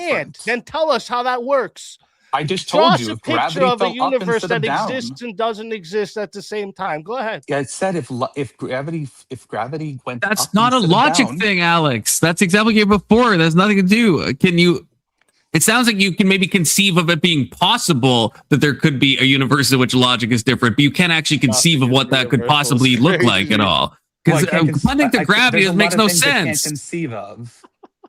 Right, but then why say you can conceive of it though? If you think about it, I can because then conceive of that's a universe where confusing. the laws are different. Logic is based on the laws of the universe that we understand, right? If rocks suddenly mutated into bicycles, it'd be really hard to say A equals not A is no, it wouldn't logically be at impossible. all. That's not how the laws of logic work. I just want No, to that's know. like no. You're just Alex. You're just like wrong. You're just wrong about that. Logic would not persist. Somebody the same way who it does now. believes in nothing is universal should never be taken seriously or be debated. Because if nothing is Well, your universal, concept of universal nobody is should fucking take. stupid. That means truth isn't universal, meaning isn't universal. Hold on, is law matter isn't universal? universal. Everything you say is matter meaningless, universal? bro. Why should anybody No. take what you say? Is energy universal? Debates require universal concepts, universal. Hold on, is reality. matter This is what universal? is required in debate. Is matter universal? Oh my gosh, what is that? I'm Where are we asking, going can you with answer a this? question instead of jumping to oh my gosh? Can you answer Where a are we question? going with this? Is matter universal? Doesn't matter. I'm not the one who denies universals, though. You understand Is this? matter right? I would say universal? no. No, I would it's say no. not. It's not. But why? Okay, so what would a universe without matter look like? Maybe everything's just made of energy. A Who universe knows? without matter? Mhm. It'd be like it'd probably be empty darkness. That's what I'd picture, like a big empty darkness. Empty of matter? Picture it. You mean nothingness? It would be an empty nothingness. No, I didn't say that. Are you gonna try and change my answer for me? Do you want to answer my Well, question I'm for trying me? to then? understand why you're saying darkness. What does Darkness. have to do You with know when you matter? close your eyes for a minute. That's what I think it would look like. Yeah. Close your eyes. That's So what we I think define it would with look the like. absence I of can matter. envision that world Light with no is the matter. basis of energy, Like right? a empty void, like just this darkness. Fucking, you can just keep moving. Have you ever played Assassin's Creed: The Loading Screen? That's what it would be, bro. That you're just running through an empty void of darkness. Close your eyes. That's what it would be. That's what I picture. See how I can envision that? Because that's No, you that really fits can't. logically. That's You logically really can't possible. because you're not describing a universe void of matter. You're describing a universe void of everything. Is that right? Alex, that's such, I don't think you that's. know what nothing is? Oh wow! Hold on, did I No, say that's energy or just amazing. matter? You know what literally nothing. No, but Hold on. Alex, even with other stuff, like even with That's crazy, dreams, bro. you think it's impossible to have a world that's, let's say, is in an idealism land where it's just like a dream world where there's no matter. That wouldn't make sense to talk about matter. The laws of logic obviously would still apply, right? Like, and I feel like Now the we're way you're doing talking many about laws worlds of again? logic is that's not many worlds. Everyone's confused here. Well, just Well, specifically, you rely on a Alex and parallel Mel. universe. You rely on a I have parallel a universe to make your question. claim. Yeah, but you were saying before, Mel, that many worlds is somehow like negating the laws of logic. That's not how many worlds theory works at all, Actually, right? I said Like, many worlds is logical, and you can. no, you take said it in the for chat granted. earlier. I The can't be fucked to multiverse find would it, be but logical. If I have a you can question. go, you can put a logical. It's logically possible when you watch Avengers and you see how they're doing everything. It's logically possible the way they're putting this together. You I can have a envision it. That's question. how they made the fucking movie. They couldn't have made the movie without using logic. So, Speakeasy, can we How do comprehend we- anything that's not logically possible? Can you comprehend anything that's not logically possible? Yeah, because you said I the don't reason know what you Marvel was mean by able to that. use that in their Yes, story you can. is When you say comprehend it, do you mean like you can, like a understand. married bachelor? like conceive That's not of. logically Can you possible. conceive is of it? something that's not? Yeah, exactly. So we can still write Okay, stories so about that, things that like, aren't. yeah, is We can that what you still mean, write though? stories about I'm things that aren't asking you, logical. like, Therefore, No, get off Marvel the riddling. I'm trying to get a using clarification. Marvel using that in their story is not Holy proof fuck! that Here we it's go. logical. This is See, why that was nobody can logic have a right there. decent Hey, let him conversation with you, bro. yeah, let's. I'm sorry, I don't actually Mel. care about a white guy's clarification of what lament. you were Like I have bigger saying, you priorities in my fucking life. turd. Oh my god, Mel, you Mel, sound seriously? white as fuck. Yeah, I am. you're like the fucking. But I make my laments worth it. So No, you really don't. You really don't. Okay. Go cut I have your a question. fucking dick off. Yeah, what's Make that Keelan's moment worth it, question? you Go fucking ahead, Keelan. How do we know logic is like? How do we know it works? Can you be more specific? Yeah, what do you mean by that? So it sounds so stupid to ask, but how do we know logic is logical? Essentially, like how do we know it's How do we know logic is logical? I think it's kind of a definitional thing, though. I don't know. couldn't I just like Brandon, do you violate want? non- I do you think I know know what he's trying to ask. But Can I it just sounds, work it sounds backwards? really, it sounds really stupid. It sounds really stupid. I don't have the right words for it. Couldn't I just work it's backwards fine. from my I get, conclusions and listen, violate Just wait. non-contradiction? I want to hear. by I want to putting things in hear different this. I categories? want to hear the Keelan speakeasy, and hopefully Brandon Yeah, I interpreting know. what Keelan is saying. We need to give stupid questions heavy lifting. I get it. Yeah, so Mel, stop. So Stop. the question Stop. itself, right? When you say how do we know logic is logical, that would assume logic needs to be verified by something outside of itself. You don't actually you don't justify logic. You actually can't avoid it, right? It's actually what. This is what I was going through yesterday. Is logic isn't something we prove; it's what makes proof possible, right? So when we ask a question, we assume already logic itself is valid, right? Like, I would just ask you, are you using logic to question logic, right? And you'd obviously say yes. So, you can't step outside of logic to test it. You're already always using it. And that's why it's universal. That's what I'm trying to say here. This is a universal concept, and it didn't come from our particular minds. Sounds like having faith to me. No, even testing the laws of even testing the laws of logic, you're using logic to test it, right? Like, oh, does A always equal A? I can use the laws of the Bible to test if God exists, and God will exist.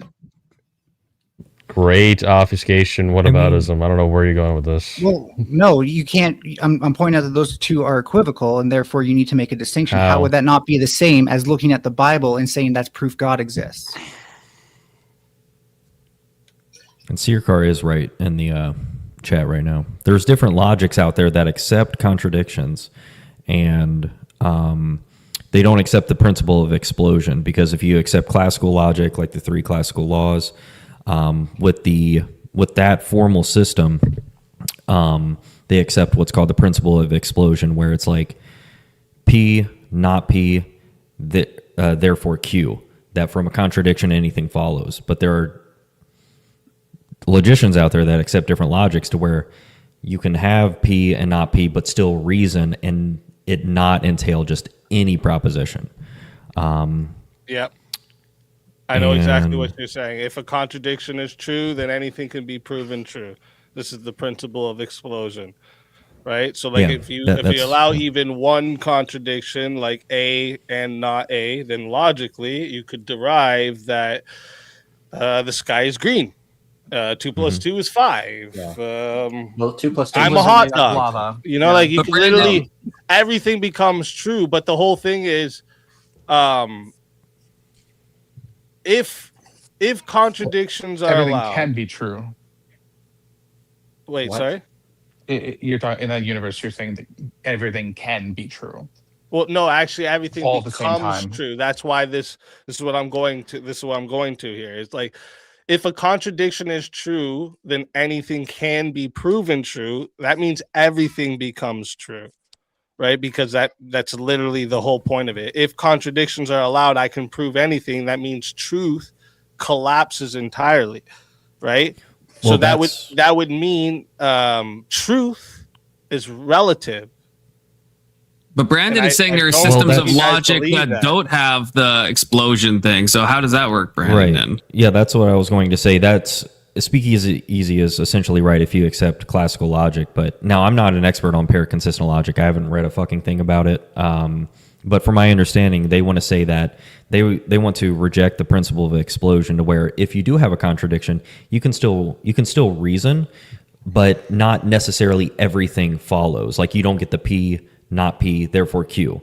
They reject that. No, Yeah, I don't get ask what me you're any trying further to say questions. with I don't know how but that the works. whole But like that. The reason that's a problem, right, is like allowing those contradictions. First off, again, you have to assume the logic to even explain all that, and then allowing contradictions would be like saying like the rules of the game were like, say we're playing fucking football, and like, but the rules don't matter, and then the game just, where would it go? Like, right? Like it wouldn't make sense anything, because there's no rules to the game anymore, right? It would be like a calculator that gives us an answer one time.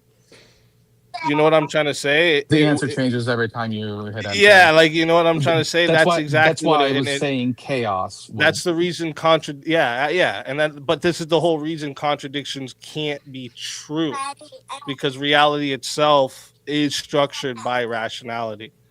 well, you do have structured like rationally. If you like a well, you do door have that's like open and closed, dialetheists that think that there are true contradictions, but once again, they don't accept the principle of explosion, because something like the law of non-contradiction, for that to be, if we want to treat it as like propositional, to where those things can be true or false, like the law of non-contradiction, if you just have one case where a contradiction is true, it doesn't apply in every context, I guess. Like if you have, like, let's say you accept the liar's paradox, this sentence is false. You think that's a proposition. You think that proposition is true, but it's also false at the same time. So you can accept that, but you can still reason in other contexts where not everything follows. That's kind of my understanding. So wait, Brandon, in this system that you're talking about, I was just going to say, you can go right after this, Mo, real quick. I just want to say, when we say if a contradiction is true, then anything can be proven true, we're assuming logic to rationally explain this. We're already within the 3 laws of logic here, and then we use the 3 laws of logic to show how the principle of explosion is bunk. But yeah, go ahead. Sorry, Mo. Yeah, I was just a question for Brandon. Even in this logical system that you were talking about, that one, correct me if I'm wrong, but it still has rules, and it still distinguishes between valid and invalid reasoning, right? Mm-hmm. It's just how it structures the contradictions. So it doesn't escape transcendental concepts. It just kind of modifies how contradictions are handled. It basically contains it to that one thing versus saying everything explodes. And if we go by the principle of explosion, right. Guess what? Yeah. If Mo rebuttal is speakeasy, then God exists. So therefore, God exists. See how that works? Principle of explosion. Checkmate, atheist. Checkmate. The problem. Brandon, may I ask you a question? How do and maybe for Mo too? How do logicians encounter the idea that like the statement everything is true, despite that probably never being true, the statement everything is true is probably true to somebody who's never encountered anything that is false? I don't know if I understand the question. So we have the proposition everything is true, and then you have And somebody. we're taking for granted that it's false. But now we're coming up with a hypothetical where somebody who's never encountered anything that is false, the statement everything is true would be true to them. That would just be subjective reasoning. Well, Like it depends most on how logic. we're cashing out. Like that would just everything be there. like to the person. Like that would just be them playing like fucking, you know, paradoxical most word logic? games. You could never not encounter anything that's false. It doesn't even make sense. Well, if you never have, Well, hold yeah, on. yeah, you definitely could. So, There might be limited contradictions already kind of exist in our universe, right? Like, especially in physics, quantum superposition, or That's actually what wave, many worlds is used to explain. the wave particle duality, where a particle or photon is Waveform both a wave and a particle at the same time. These things already exist in our universe to some extent. Those aren't contradictions. Yeah, they're not only are they not The act- contradictions, you still have to assume the laws of logic even to explain what they are. This is the whole thing. Hold Like on. I literally, When an electron this is is one in a that gets state brought up that a lot. spins I'm not up gonna lie, and that one down does at get the brought same up a lot. time, Okay, which I'll state wait is for it you to in? finish, even though it started in the middle of my sentence. Go ahead. Sorry. When an electron is in a state that is spinning up and spinning down at the same time, that's not a contradiction to you? That first off, that's how we perceive it. That doesn't mean that's what's physically happening. Another problem here with this is the fact that you have to at the very core of understanding what you're perceiving with rationality, you have to assume the laws of logic. You can't do it any other way, or else we wouldn't be able to have any rational discourse whatsoever. So what you're again, saying at is- the core of this, we're still bound by the laws of logic, and this one gets brought up a lot. This physics and quantum physics. So one day, I decided to like do the tag argument against the Chat GPT or one of the AIs. I don't remember which one it was. And like I was going back and forth for it for a while, and even got the Chat GPT to agree that because at the core, for us to even understand what we're perceiving, we need the laws of logic. It still abides by the laws of logic. Even the Chat GPT that agreed with me. Okay. Well, yeah, So- it's basically saying that in order to speak, in order I had to to fight it communicate- hard though. Well, hold on. You're basically saying that in order to communicate, we have to be able to speak. No. That's not what I'm saying. You could speak and not be able to communicate. Have you ever like met But you're someone still that's like communicating half a something. brain? They speak and they're not really communicating. You know what I'm trying to say? Alex, are you sure you don't mean that we need to transmit information? Yeah, I guess yes. Transmit information of some sort, whether that's through blinking, winking, tapping, slipping, falling, whatever method you want to use to transmit information somehow. So to assume that the information we're transmitting is inaccurate would render any communication we have untrustworthy. And I just want to point out something like This is a base Oh, of go ahead, necessity, Keelan. not necessarily a factual statement of the universe, right? Like, We have so to act Alex, this everything way you because brought we up can't is just communicate like otherwise. everything you brought up is like a subsection of the overall discussion, I feel, and it's not actually talking about what speakeasy. Welcome mode to the and Confluence discussion panel. are. That is the theme around Okay, here. how would you phrase Oh, it? stop Then? fucking bitching so much, dude. Like, fuck, man. Well, Says the little Alex- crybaby in the top right who relies on presuppositionalism to make your laws of logic work. Holy fuck, bro. Alex, You I just think come up here and there's bitch and I think whine and spur. You should bitch about the Holy bitchings, fuck, that way you you're become a such bigger bitch. Fucking unlikable. You should definitely fucking bitch about the person. bitchings, that way you're the bigger bitch. Keep being the bigger. Mel, you the get biggest into bitch on these, you panel. get into these moods sometimes, you know, and it's impossible I think to one of pull the- you out of them. one of the disconnects Ones here where is I that notice how crappy things are. it seems like Speakeasy Mo and Brandon have a knowledge of logic that they might take for granted, and the questions you're asking and Mel are asking are kind of like really foundational questions that you'd have to like read and dig into more than just That real having scholars a would know? debate on a panel. That real scholars would be able to answer, you mean? No, that's not even what I'm trying to say. I'm trying to say what I'm trying to say is when he says that we have to Yeah, he's accept trying to say logic- we don't know enough about philosophy. No. That's exactly what he just said. No. What I'm I'm not saying saying that is about you.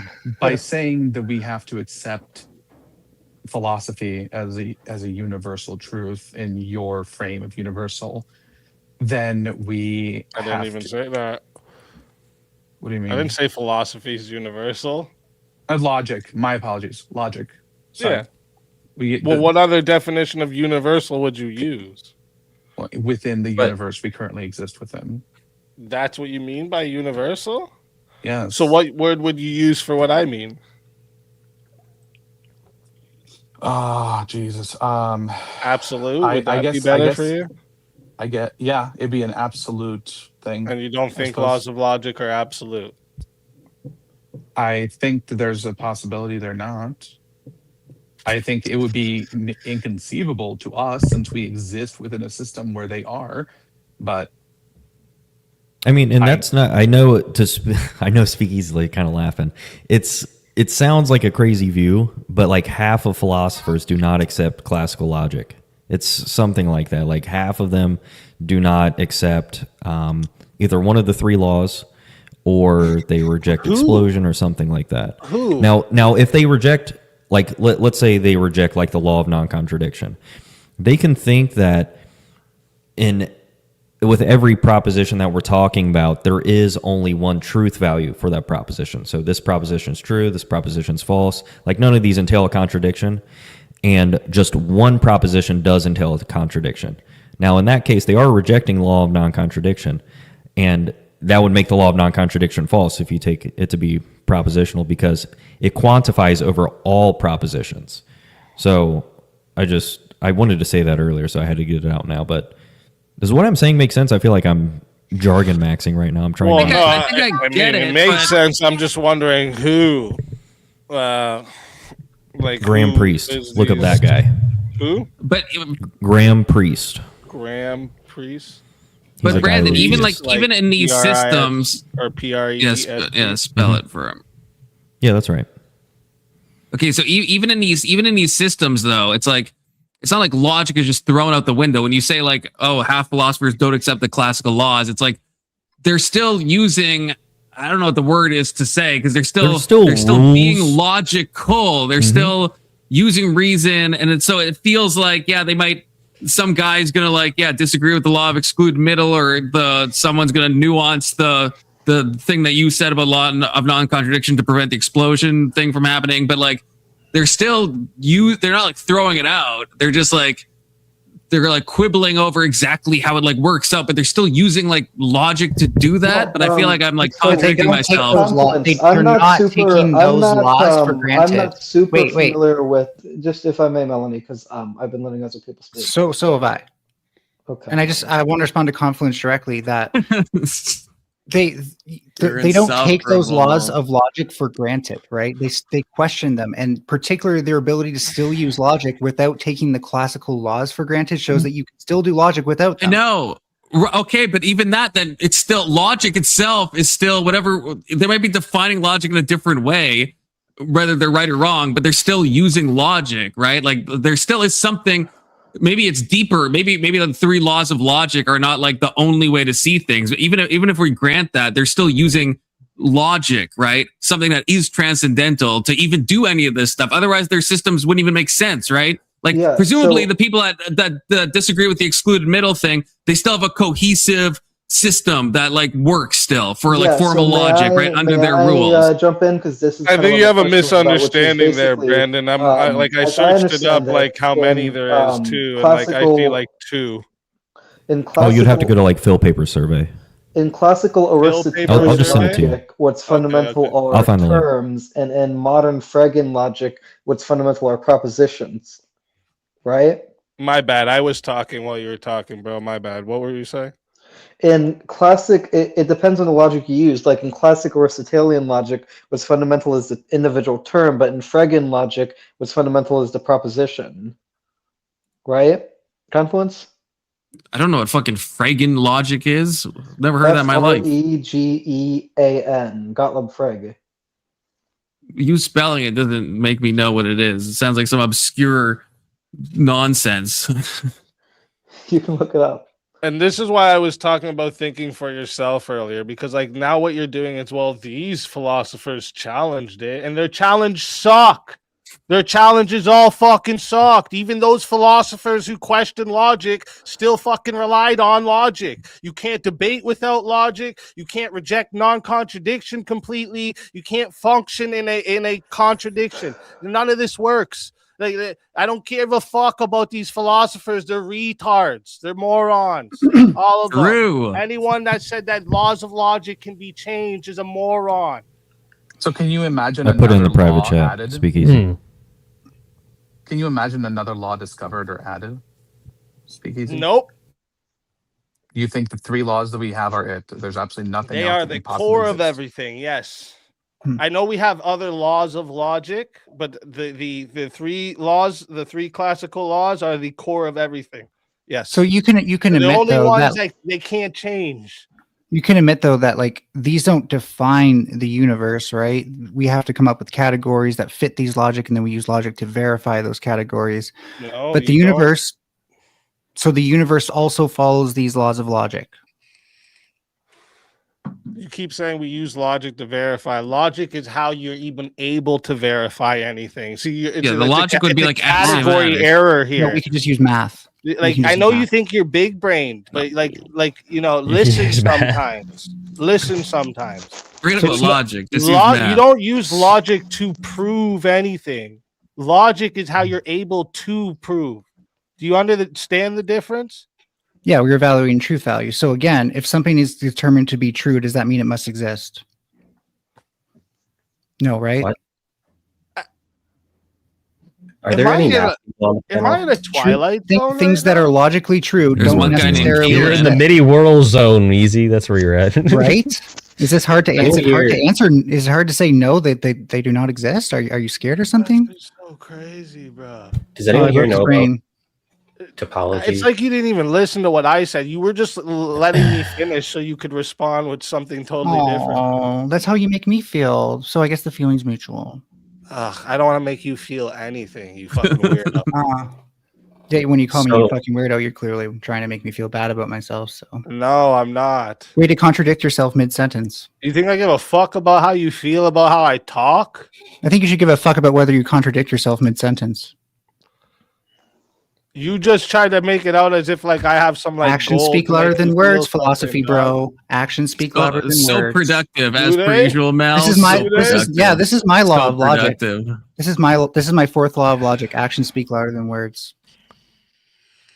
Mhm. Listen, if you don't get a part of a conversation, there's nothing wrong with saying, I don't understand what you said. Can you explain it a different way? Instead of going off on something else and trying You to literally seem like couldn't you know what answer we're the fact talking that about. just because something is true does Right? not necessitate its existence. Like your brain broke there, not mine.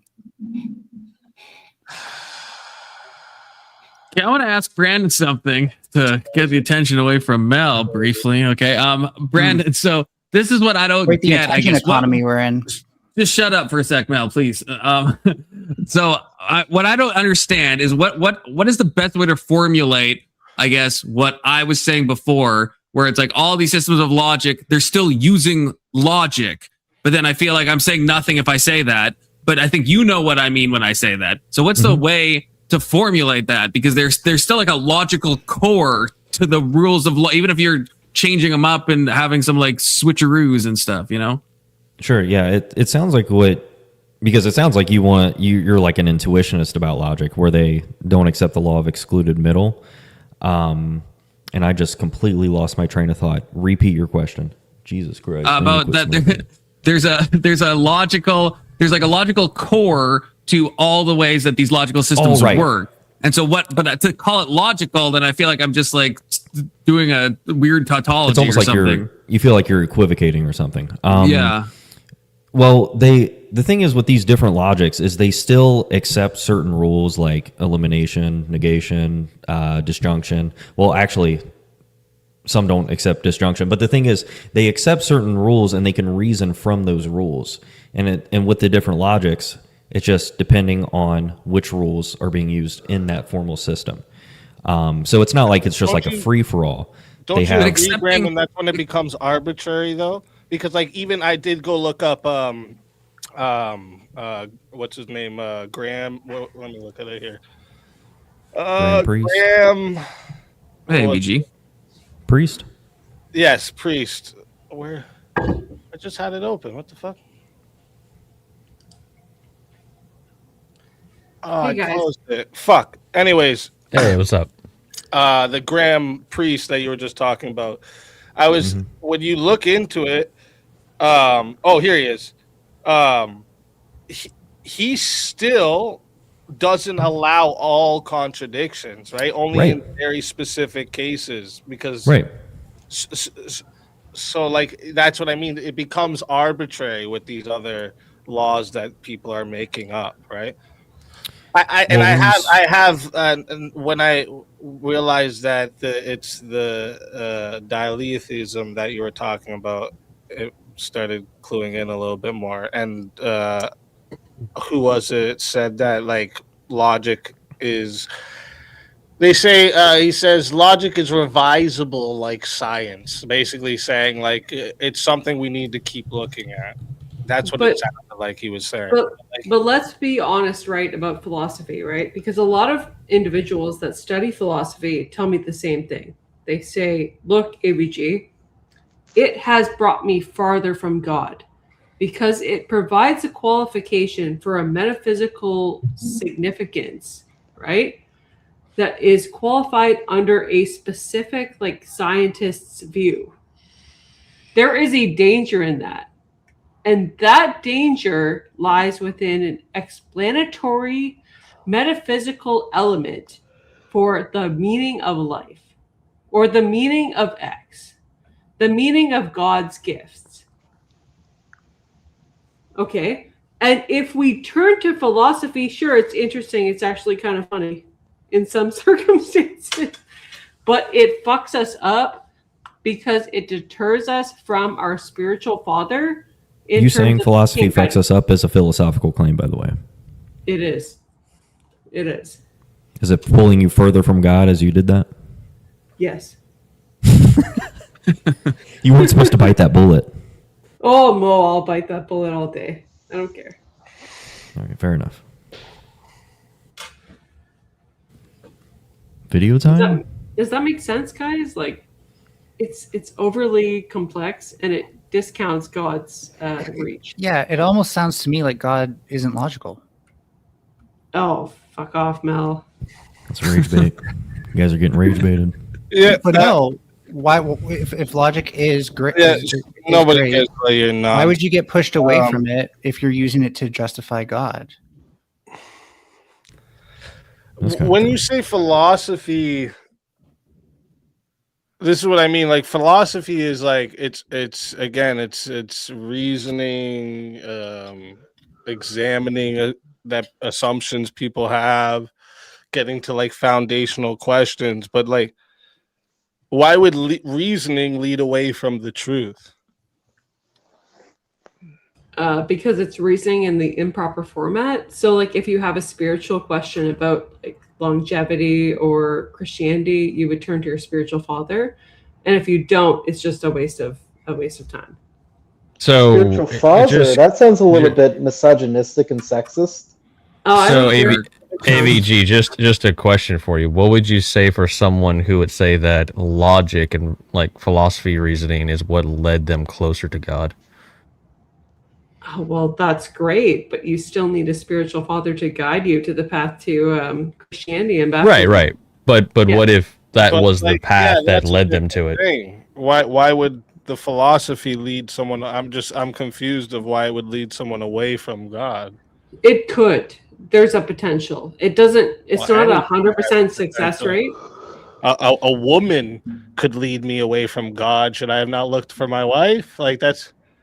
Would it be more accurate to say bad philosophy would lead you away from God? Yeah, probably bad philosophy, maybe. Well, the only thing I would say, and I don't know if you're saying this, Page, so many things that there's can lead us something away from God that I think philosophy would be the least dangerous of a lot of things. I think if the philosophy The or internet the itself theology is is done probably well, worse to lead I think you it's away from fine. God. But I think what I would say, I don't know if you agree with this or not, Paige, but I think the intellectualizing of something can, I think, detract sometimes from the experiential stuff we're supposed to have.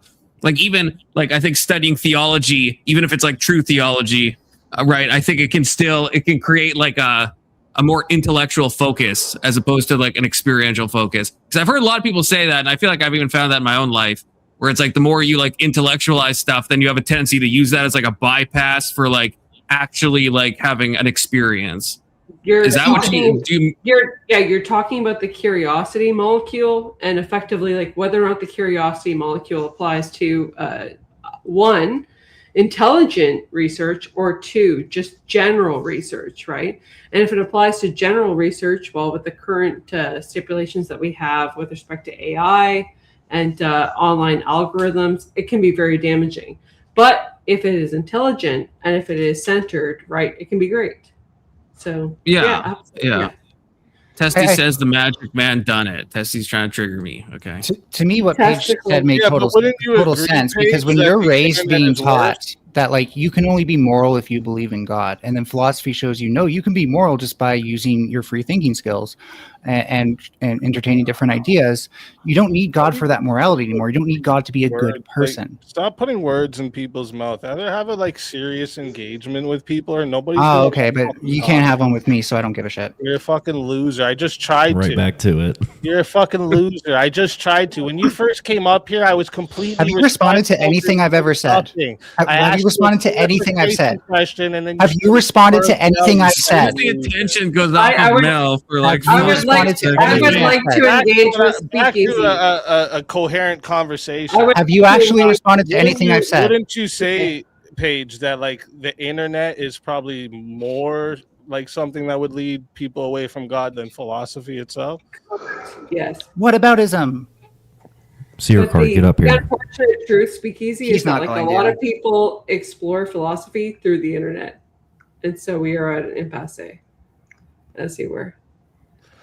Yeah, a lot of people do learn philosophy from the internet. I think people should go read books more, but you know. I agree. Not only should people read books about philosophy, they should read books about theoretical physics. I think people just read books more in general. Like there's literally studies that show people who read more become like they have a higher vocabulary. Yeah, but especially about philosophy and theoretical physics. Benefits that you're training your mind with when you're reading. Dude, who the fuck uses physics in their regular job? Like, I'm sorry, like, honestly, physicists, engineers. Dumbass, you just said physicians. We all heard that. We all heard that. It's like, who the fuck needs to know about physics? Okay, like it's fascinating. Sure. Engineers. Do I use it? Physicists. I'm not an Engineers. engineer. I'm a litigator. Engineers, physicists need to know about physics in their job page. Sorry, if your name's not Paige, people in chat were saying you don't go by Paige. Sorry, not the average person, right? Right, Melvin, not the average person. I think theoretical physics and philosophy are fascinating because they're so interrelated, right? Because theoretical physics deals with philosophical questions like what is the nature of space and time and causality and emergence and like are relations more fundamental or entities? These are at the border between physics and falls into materialism all the time. Math is more philosophical than physics. Fuck out of here with that bullshit. Math is more philosophical than physics. I'd say you fucking dumbass. I think physics is obviously more philosophical than math. Here we go. Dumbass if you believe it. Math here we go. Math versus physics. Here we go. The war we've been waiting for. You fucking joking? Them have their applied components and their theoretical. It's so components, retarded right? to believe that the theoretical components are always going to be more closer to philosophical. Philosophy than math. Do you even know what math is? Have you ever seen real math? I know arithmetic and algebra. Yeah, so you have never seen real fucking math. Oh, I like this, Keelan. With math Real and physics, math? there's My guy, I just your looked applied at component, 1 right? + 1 equals There's the 2, stuff guy. that That's there's real stuff. math, bro. What are you talking about? There's You That's take fake you take math? 1 + Fine 1 real you take life. 1 And + 1 there's equals 2 theoretical math, axiomatic when math it's that can't. not. Yeah, it is It's not actual necessarily math. Is applicable. that a fake It's math? not. You prove Thank it. you, Cool Vic. Is that a fake math? Someone's got a TV on or something. Yeah, Did anyone hear some that? fucking crazy shit playing in the background. Is that It you, just Alex? it gives me more reason to Oh, argue it is you, Alex. really, so it's really good. I'm just wondering, is 1 + 1 equals 2 fake math? So first of all, No, but it's not axiomatic. It's not axiomatic? depending on what base number you're counting in, 1 + 1 can equal something You said else. it's not What are the real three math. laws You didn't of say anything logic? about axiomatic. You said it's not real math. So I'm asking you, is it fake math? Well, I'm saying so he said arithmetic and like algebra, and that's basically pattern recognition. That's not math. So to answer your question, if I count in binary, no, 1 + 1 doesn't equal 2. It equals 1 0. That's such a dumb response to that question. That's not what Keelan's even talking about, Mal. Keelan's talking Well, I'm about. sorry. I'm sorry if you're mathematically illiterate to the point where you didn't know that. Mel, you. Yeah, Mel, dumb you should fuck. have Yes, there are. Nobody knows that except you. So yes, there are math actual instances where it equals 2, where it doesn't equal 2. There are actual instances where that happens. No, So- we're not talking about changing It's the to be base. speakeasy. You absolute retard, Mal. Well then, yeah, that's math. But wait, that's math. Keelan, That's math. when Keelan is saying that, he's Math. meaning something on a much deeper level That's than math. what you're saying. What I just said is math and does show that 1 + 1 can equal something other than 2. Oh my Let's god. ask Mel about the three it laws can't. of logic. Mel, what are the Oh three my laws God. of logic? Law of identity, law of non-contradiction, law of excluded middle. Mel probably got that because we've repeated them one like 20 gay times, fox okay? plus one gay Mel just fox called a can equal more physician than a 2 gay physicist. foxes? What what is you're your trying to say, existence Melanie? right now, Mel? Mel, One what is gay your fox existence plus instead of one gay- biology? 2 genders plus an infinity genders is still 2 genders. Yo, we're not going to the we've already covered physics versus math and philosophy. We're not going down the gender rabbit hole. We can go down Israel Palestine. We can go down. I know a lot about Guys, biology. guys, I'm staying on Let's math. combo them all together. I know so much about biology. I'd love to have that plus combo. 1 gay fox equals Well, if we're counting binary, 10. it equals 10 gay foxes. Well, if you can't consider 10 to be 1, 0, it depends on if you consider that to be representative. When of you 2 factor in the or grooming 10. effects, yeah, equals 10. Fox. 1 physical Grooming, gay yeah. fox plus 1 physical gay fox. Equals 10 with grooming. Yeah, you forgot that. Oh yes, that's right. So is this how you're going to take the L for not understanding that base number systems can actually give you different results than the ones you learned in school? Then the ones where'd you learn it? I learned about this when I learned about logarithms. In school? Yeah. Oh, I apparently got further in math than you did. The one you learned in school? Well, you learned it in school too, idiot. What the fuck are you talking about? Like, do you even think before you talk? Yeah, I clearly got further in math than you did. Holy fuck! Yeah, probably. But wait, what does any of this have to do with whether It's not hard to get further in math and speak easy. It's almost too easy. Yeah, cool. And what? No, that's it. You've I spent got my how burn. many years on the internet desperately going to panels to be noticed and nobody gives a fuck Likewise. who you are. I'm here Likewise. 3 years and look at where I am. Shut your mouth, you dumb bitch. Oh wait, I've been here longer than You've you. been here for Damn, like show some 10 years. respect. You've been here for like 10 years. 10 years?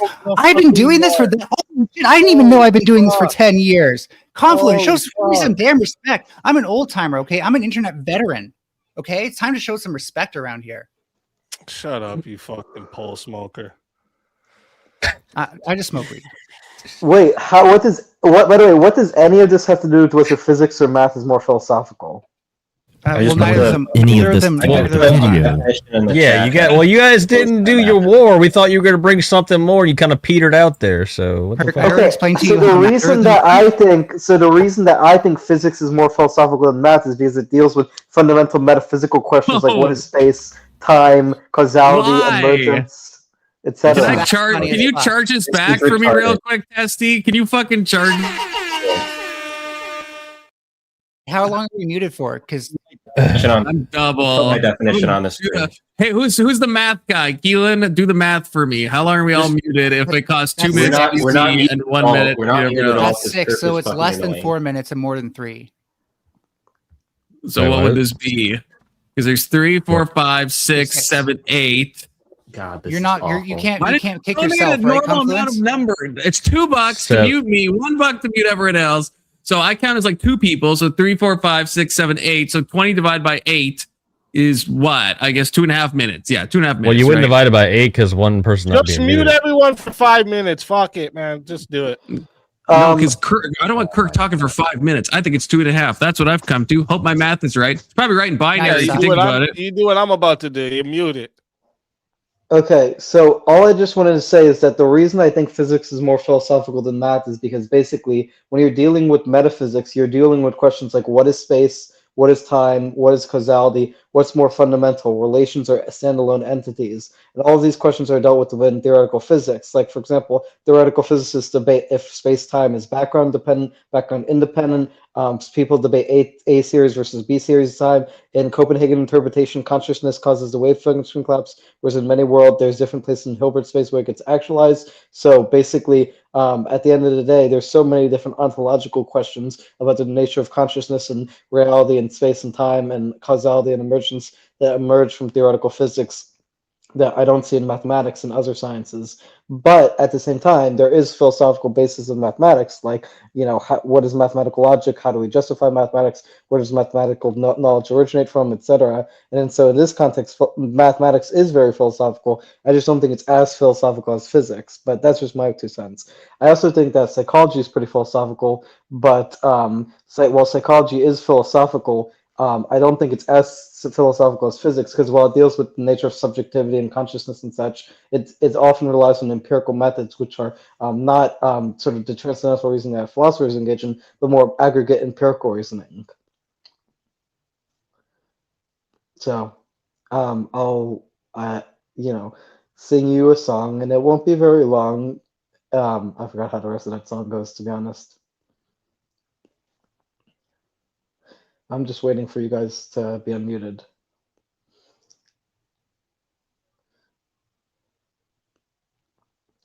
Yeah, but the thing is, I'm pretty autistic, so I talk pretty fast. I mean, actually, I don't know if that's correlated with or caused by autism, but I talk fast. I'm sorry, but I won't leave you with that air. I'll sing you a song. That once there was a secret chord that David played and pleased the Lord, and now I'll sing it to you. Hallelujah. It goes like this: the 4th, the 5th, the minor fall, the major lift, the baffled king compose, and hallelujah. I'm sorry, buddy, but you said no. Thank God. Thank God. I mean, I guess it's better than dead air. Okay, we're all free.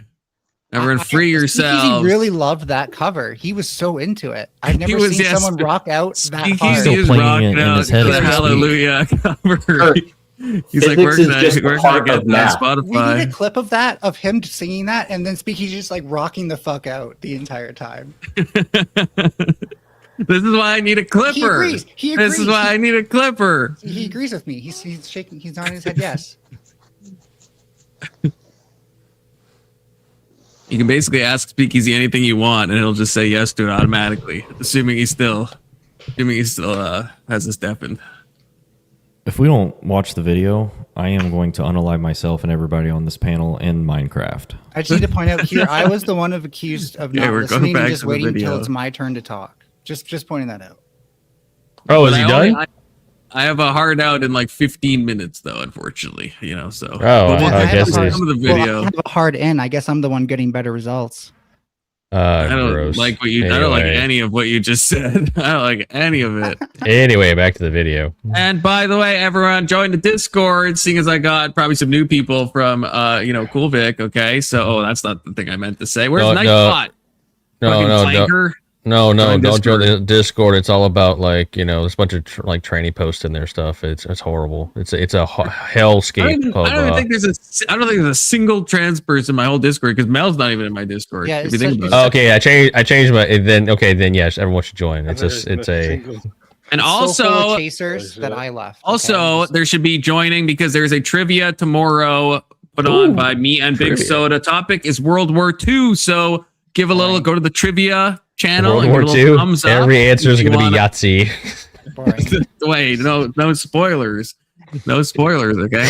I'll take Yahtzee for 500, Alex. Just make every one of your answers Nazi, even though you know it's wrong. It's a multiple choice, okay? So I see you're gonna get back into the Okay, video. you're too late. You're muted. We're already watching the here. video, dude. Just shut up. Yeah, Later, I'm gonna hop Easy. off here. So thanks for having me up, Confluence. 07's easy. Always a Brandon, pleasure. Mo, it's hard to see all these names here. Kirk, Fukushima, Bad Mike 2, Alex, Bad Mike 3. everyone else. Chat, all of y'all. Thanks for having me. Yeah, I'll come around again soon time. Great. Come Later, around until we speak again, my anytime. brother in Christ. All right. God bless you guys. Take care. God bless. What did I do to? What did I do to? What did I do? Bro, to listen to Paige? his own song. So we have This like is so good, I need to 5 listen minutes to more. watch this, is what I'm hearing, and then so we'll get like 10 seconds in, Well, and the then more we'll I have argue to about fight something. you, the more I have to fight you, the My less hard time I'm note's gonna like have. 15. Or you could just shut up with your 15 gobbledygook, Likewise, and we could watch. Likewise. I just want to point out though that Speakeasy heard his own song, jammed out to it, and then thought, "I need more of that." It was so good. Same. Great observation there. Anyway, Always great insight, Mel. See, by the way, again, let's just say for a second that you believe I'm wrong, and I assume that, let's just say, for all intents and purposes, I'm wrong in this debate. Does that mean atheism is not possible? Well, if you're wrong, that atheism If I'm is possible. false. Yeah, No, if you're false is wrong not the that same as atheism is being possible, unreal. then it would be true that atheism is impossible. No. I'm just asking you, if I'm false, does that prove that atheism is unreal? Well, what's the distinction between being a false and unreal? Those are two different things. Yeah, Those are I'm two asking you different the distinction. Okay, Wow, it's so almost one like is, this is what I was asking Speakeasy before. say that there is an objective modal argument there, right? That atheism in and of itself cannot be real. So maybe the better question would be, which style of argument are you going to use to say something other than prompt? I mean, I'm just asking you, how in the atheist position do you get universal, invariant, immaterial laws from a universe that is supposedly strictly material? Again, I can probably use a transcendental argument that doesn't actually presuppose a theological argument using Kant, right? Because Kant did that. No, I mean, I'm asking you to answer the question, sir. I just answered it. No, you just said I could probably do a thing. That's not an answer. With Kant made a transcendental argument that did not So inject. you have universal immaterial laws in nature because of Kant. How did Kant do that? Is he a wizard? Have you read Kant? He might be. So wait, when Kant died, how come we still have immaterial universal laws? Every word If of Kant I've read, I've where you're regretted getting this reading.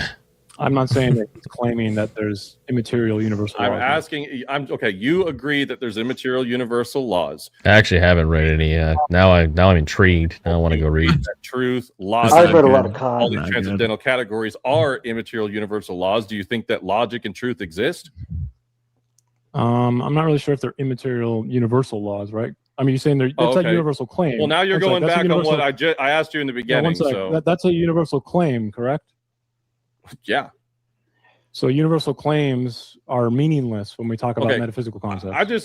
Maybe the chat can correct me, but did Some universal claims about metaphysics are true, like immaterial universal 2 + 2 = 4. That's a No, you universal asked me, metaphysical is the claim. immaterial concept. Except I've already something that's proven that 2 + metaphysical 2 doesn't or always equal No, 4. that's not what I asked, man. That's No, totally you haven't untrue. proved that. Anybody can run it back. Okay, well, Okay, I do can- you agree that the transcendental category? I can count in a different Haven't base. you heard of different bases? Oh my God, crazy Mel. I know, What a math good is so counter. scary when you want it to conform to your beliefs, but it doesn't.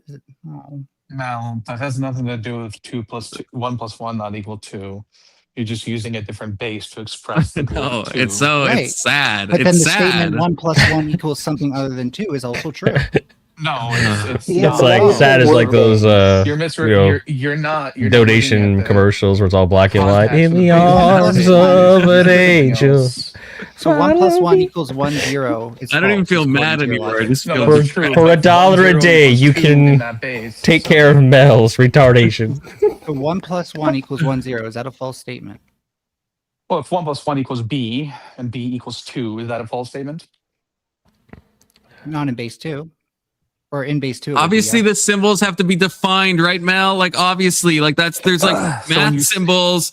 Oh, Keelan's not here, but there's like math when you're symbols defining a that base are different 10, depending on what mathematics you're It's almost doing, like you right? have to precept a bunch of things to make that work in the first place. All this sounds to me like is like, oh, if we decide one means something else or the base means this, then yeah, it doesn't. You know, we can make it anything we want. Well, okay, great. You realize that ranges show that numbers are actually arbitrary, right? Have you ever dealt with ranges? It's like a grade 3 thing. Did you hear what I just said, though? What do you mean numbers are arbitrary? So yeah, you have to explain what you mean by that. So I can take any. The only thing that isn't arbitrary is 0 and infinity. Everything in between, I can make. Why? I can have one number to describe in between. Wait, why? Or an infinite Why is amount of it? Numbers. Why isn't 0 arbitrary? Because- Explain. I'm hitting the fucking blinker.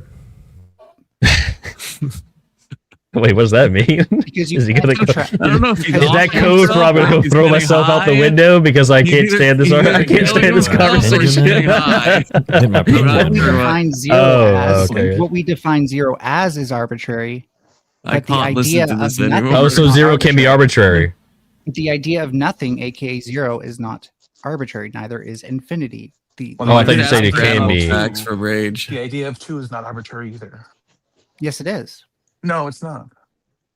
So if I write the number 2 in front of you, do you know that that's more or less than another Okay, scale? we'll go with I'm that for using? this week then, Rage Page. Without. Oh wow, if I assume multi-round the trivia base that you're PowerPoint. talking about, Okay. yes. Yeah, you kind of have to assume the base I'm talking about, right? Like I said, Yeah. it's all precept. It's all built on precept. Thank you. Well, if I define 0 as 5, then how do you 0 know if degrees 0 Celsius, is 5 or right? not? 0 degrees Celsius is not 0 degrees Fahrenheit, for example. Yes, you're saying that basically it's all arbitrary or none of it is. So I agree that the operations of math are logically consistent. It's because we're but you can't- converting into another thing. Yeah, They represent I can go write a something. Python script that says 5 = 10 and then have it spit out a number that I want. This doesn't doesn't prove that fucking it's mean logical. anything. It doesn't prove that there's a logical axiom behind it. I'm just changing the definition of what we're dealing The with. code also presups that you're using base represent- 10. Numbers represent things. These The code things will also exist, whether precept that you're using there- base 10 when you write integers, and will precept that you're using base 2 when you're writing binary.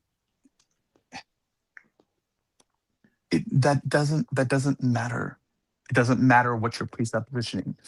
It kind of What- does when we're actually talking about whether No, or not things because can be as soon as all anyone true gets a or all false. clarification that you're So glad we're talking we're instances talking of about the 1 debate plus here. they 1 can do not. easily convert that. So I'm just glad glad. this is- I'm just glad statement- Brandon is in a better place right now. For the Yeah, statement- he's so the best of us right now. He's in the For best the place. statement, for the I know statement, when to some talk 1 about plus it. 1, some 1 plus 1 equals 2 is true, but the statement all 1 plus No, 1 it equals equals the 2 is value false. of 2. In base 10, Mhm. or in base 2, 1 0 is the value of 2. That's So- how you express it when you're writing it. Okay, so let me are you talking about identities now? So 2 apples, 1 apple plus 1 apple equals 2 apples. Yes, intrinsically, that's what we're doing. But with I also numbers. have 10 billion atoms plus 10 billion atoms equals 20 billion atoms within those Sure. apples, right? So how I divide those identities and categories is arbitrary in its own right. What you're counting matters to what number you're going to use to represent it. Yes, clearly. And what base you're in. So you can either state No, that it explicitly really or precept it. The base is just a different way of counting it. If I don't, you need to know that though in order to precept what base I'm counting in. Well, if I give you 0, it could be an O. You need And to that know could be I'm any talking about base. numbers, don't you? But that could be any base. And I don't know, for example, if you mean temperature, do you mean Celsius or Fahrenheit?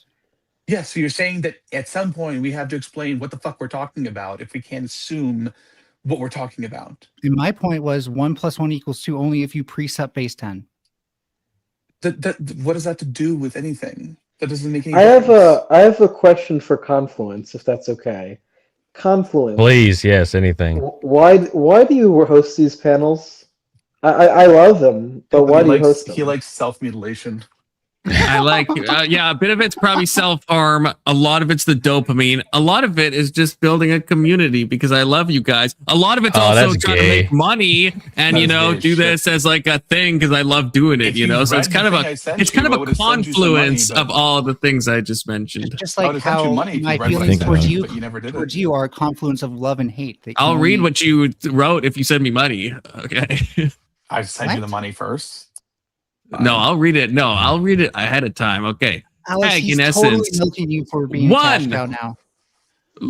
Alex brought it up. I didn't say, hey, Alex, I'll read this if you give me money. Alex brought it up. Tag, in essence, 1, logic and morality exist. 2, naturalism doesn't explain them to my satisfaction. 3, therefore God. That's not tag. Essentially, philosophical gaps is therefore God, thus a God of the gaps argument. Boom. Yeah. I can't talk right now, but read that and I'll donate when I get home. Oh, you did mention that. I didn't see that. I said it in chat as well in case you weren't reading your Discord. But you didn't read that either. But okay, logic and morality exist. Naturally doesn't explain it to my satisfaction. Therefore, God. No, I don't think that's. This is the God of the gaps argument, right?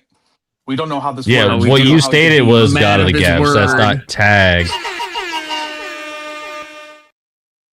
Just paid in full. I do still find it highly gay, though, Alex. That's main. Fine. You can find it whatever you like. I don't see. I mean, Brandon, would you hate tag famously? And I find tag annoying because I feel like people are gonna jump on me for saying I feel. Okay, I think strongly with my man brain. I think that it gets used in bad ways, and that's why I don't like it. But I think as an argument, I think it's a fine argument. How is it used in bad ways? Like, I think sometimes people are trying to have like a normal conversation about something where you could actually at least like from a I get in a debate maybe, but there's like times where you're just trying to like hash things out in the more like normal way that like Speakeasy was talking about, when you're just like hashing out like philosophical stuff, and someone will like run tag, and it feels like they're running a script, and it's like you're not really getting anywhere with that person. You know what I mean? Like you're not really breaking any ground. It's just like someone's trying to like run something on you, you know? By the way, thank you so much to Rage Page for reminding me to voice train. God. I hated that. Oh, then I'm definitely doing it more. In fact, your hatred for it is now my motivation to keep voice training, because I was forgetting. I'm too ADHD to do it. Why do you have to train for something if you are that thing? Yeah, athletes. Get with the picture, man. If you're not already athletes are, they're athletes. Mel, go watch some trans voice lessons, okay? That's a in fact, I can channel, okay? I can sing like Emily. Yeah, I support trans rights completely. I've actually dabbled in that territory myself. Wow. Do you want your virtue signaling medal now or later? I don't want to hear it, Kirk. It was hilarious to see the talk about that. I wanted cases in the old folks' home where like people lose their voice and they go back to talking like this. So here's my point, right? If God of the gaps is basically we don't understand how this works, so it must have been God. This is essentially we don't know how this could possibly be, so it must be God. Yeah, God of the gaps is a shit argument. I don't think anyone who has. I don't think that's what tag is. I think. I can formalize it. I know the argument. Like I actually know the argument. Go ahead. It's just can X is a necessary precondition for Y. X is going to be God. Y is going to be some sort of transcendental category like knowledge, logic, etc. You can plug it into Y. We have Y. That's premise 2. Therefore, X, right? And X is God. Now, I don't know if it was Confluence or Alex that said like it can be ran bad. Well, if they're running the argument, I don't know how it can be ran bad. The issue that I typically come across is when I talk to presuppositionalists, instead of just like going through the premises and the argument, they start dissecting the other person's view as if it's relevant to whether or not their argument is sound. That's my issue. So your critique of it is they tend to go into internal critique of the other argument before letting the other person do internal critique of theirs. Not even that the other person has to do an internal critique. It's just, well, I guess kind of, because they give the argument I just gave, and then what, at least that I've seen and what I've done in these conversations, is I'll say, why should anybody accept premise one? What's the argument for that? And then they'll either say something like impossibility of the contrary, or they'll start asking about my view. Well, then how do you have knowledge? What's your account of knowledge? And then they start going down a dialogue tree. And I just take that to be a burden shift. Now, I don't care. Like, if somebody has a good dialogue tree, that's fine. But don't present it as an argument. Just say, I want to investigate your view. Like, that's inherently, when you're running the tag argument, you have to assume that any other explanation cannot exist, right? That's the only reason. That's the only way you can get to A. No, not necessarily. Why? Because you're asking them questions in the tag tree, if you want to call it that, and they have to agree to it. If they don't agree to it, then you can go into a side quest of examining that portion of the tree. Sure, but you're putting the burden on them to find No, like not necessarily. No, like people who run, like who I've seen that run good tag, they're not opposed to internal critiques or questions. Now, they might ask a question once they answer in order to drive home the point. Like, how do you account for these things? Without what I just stated. But, I guess to give some leeway to Confluence's point, yeah, there's any argument, no matter what it is, even tag or otherwise, you can have people who read something and then they try to run it and they do a bad job at it, right? And then they just try to go into what they think they need to be as far as like internal critique of the other person's position. But that's just more of a comment or of them as a debater versus the argument itself. And I want to talk about my preferences really quick, okay? What I would prefer God damn is it. really quick. I know, every stream, it's got to happen. That's right, dude. If they say that they're going to run tag, then let's just talk about the premises, the conclusions, that sort of thing. But if they, and that's an argument, right? That's actually giving an argument. But if they want to investigate the other person's view, I would prefer them not to call that tag. That's not tag. You're just asking their view to see if they can justify their view, which is fine. Yeah, that's fine. But don't. Why call that tag? I thought tag was the formalized actual argument with premises, conclusion. Well, you can have tag as your starting premise for your assertion of the argument, and then have a discussion to the contrary around it. Right. They're typically looking for a dialectic argument or a dialectic debate. Well, the whole Socratic tag argument is circular, because tag itself really does depend on the pre-requirement that God exists in order for God to have created everything, right? So there is an assumptive force there within the tag argument. There has to be. It's a necessity. Say that again? Wait. Yeah, same. Yeah. The tag argument has built into it a framework that has a necessity of precondition. The necessity is that God existed before everything else exists that God created. Therefore, God created everything else that existed.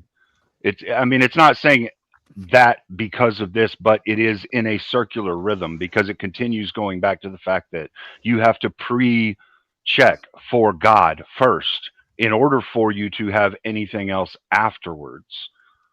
So it is a precondition within the worldview that God must exist in order for everything to have been created.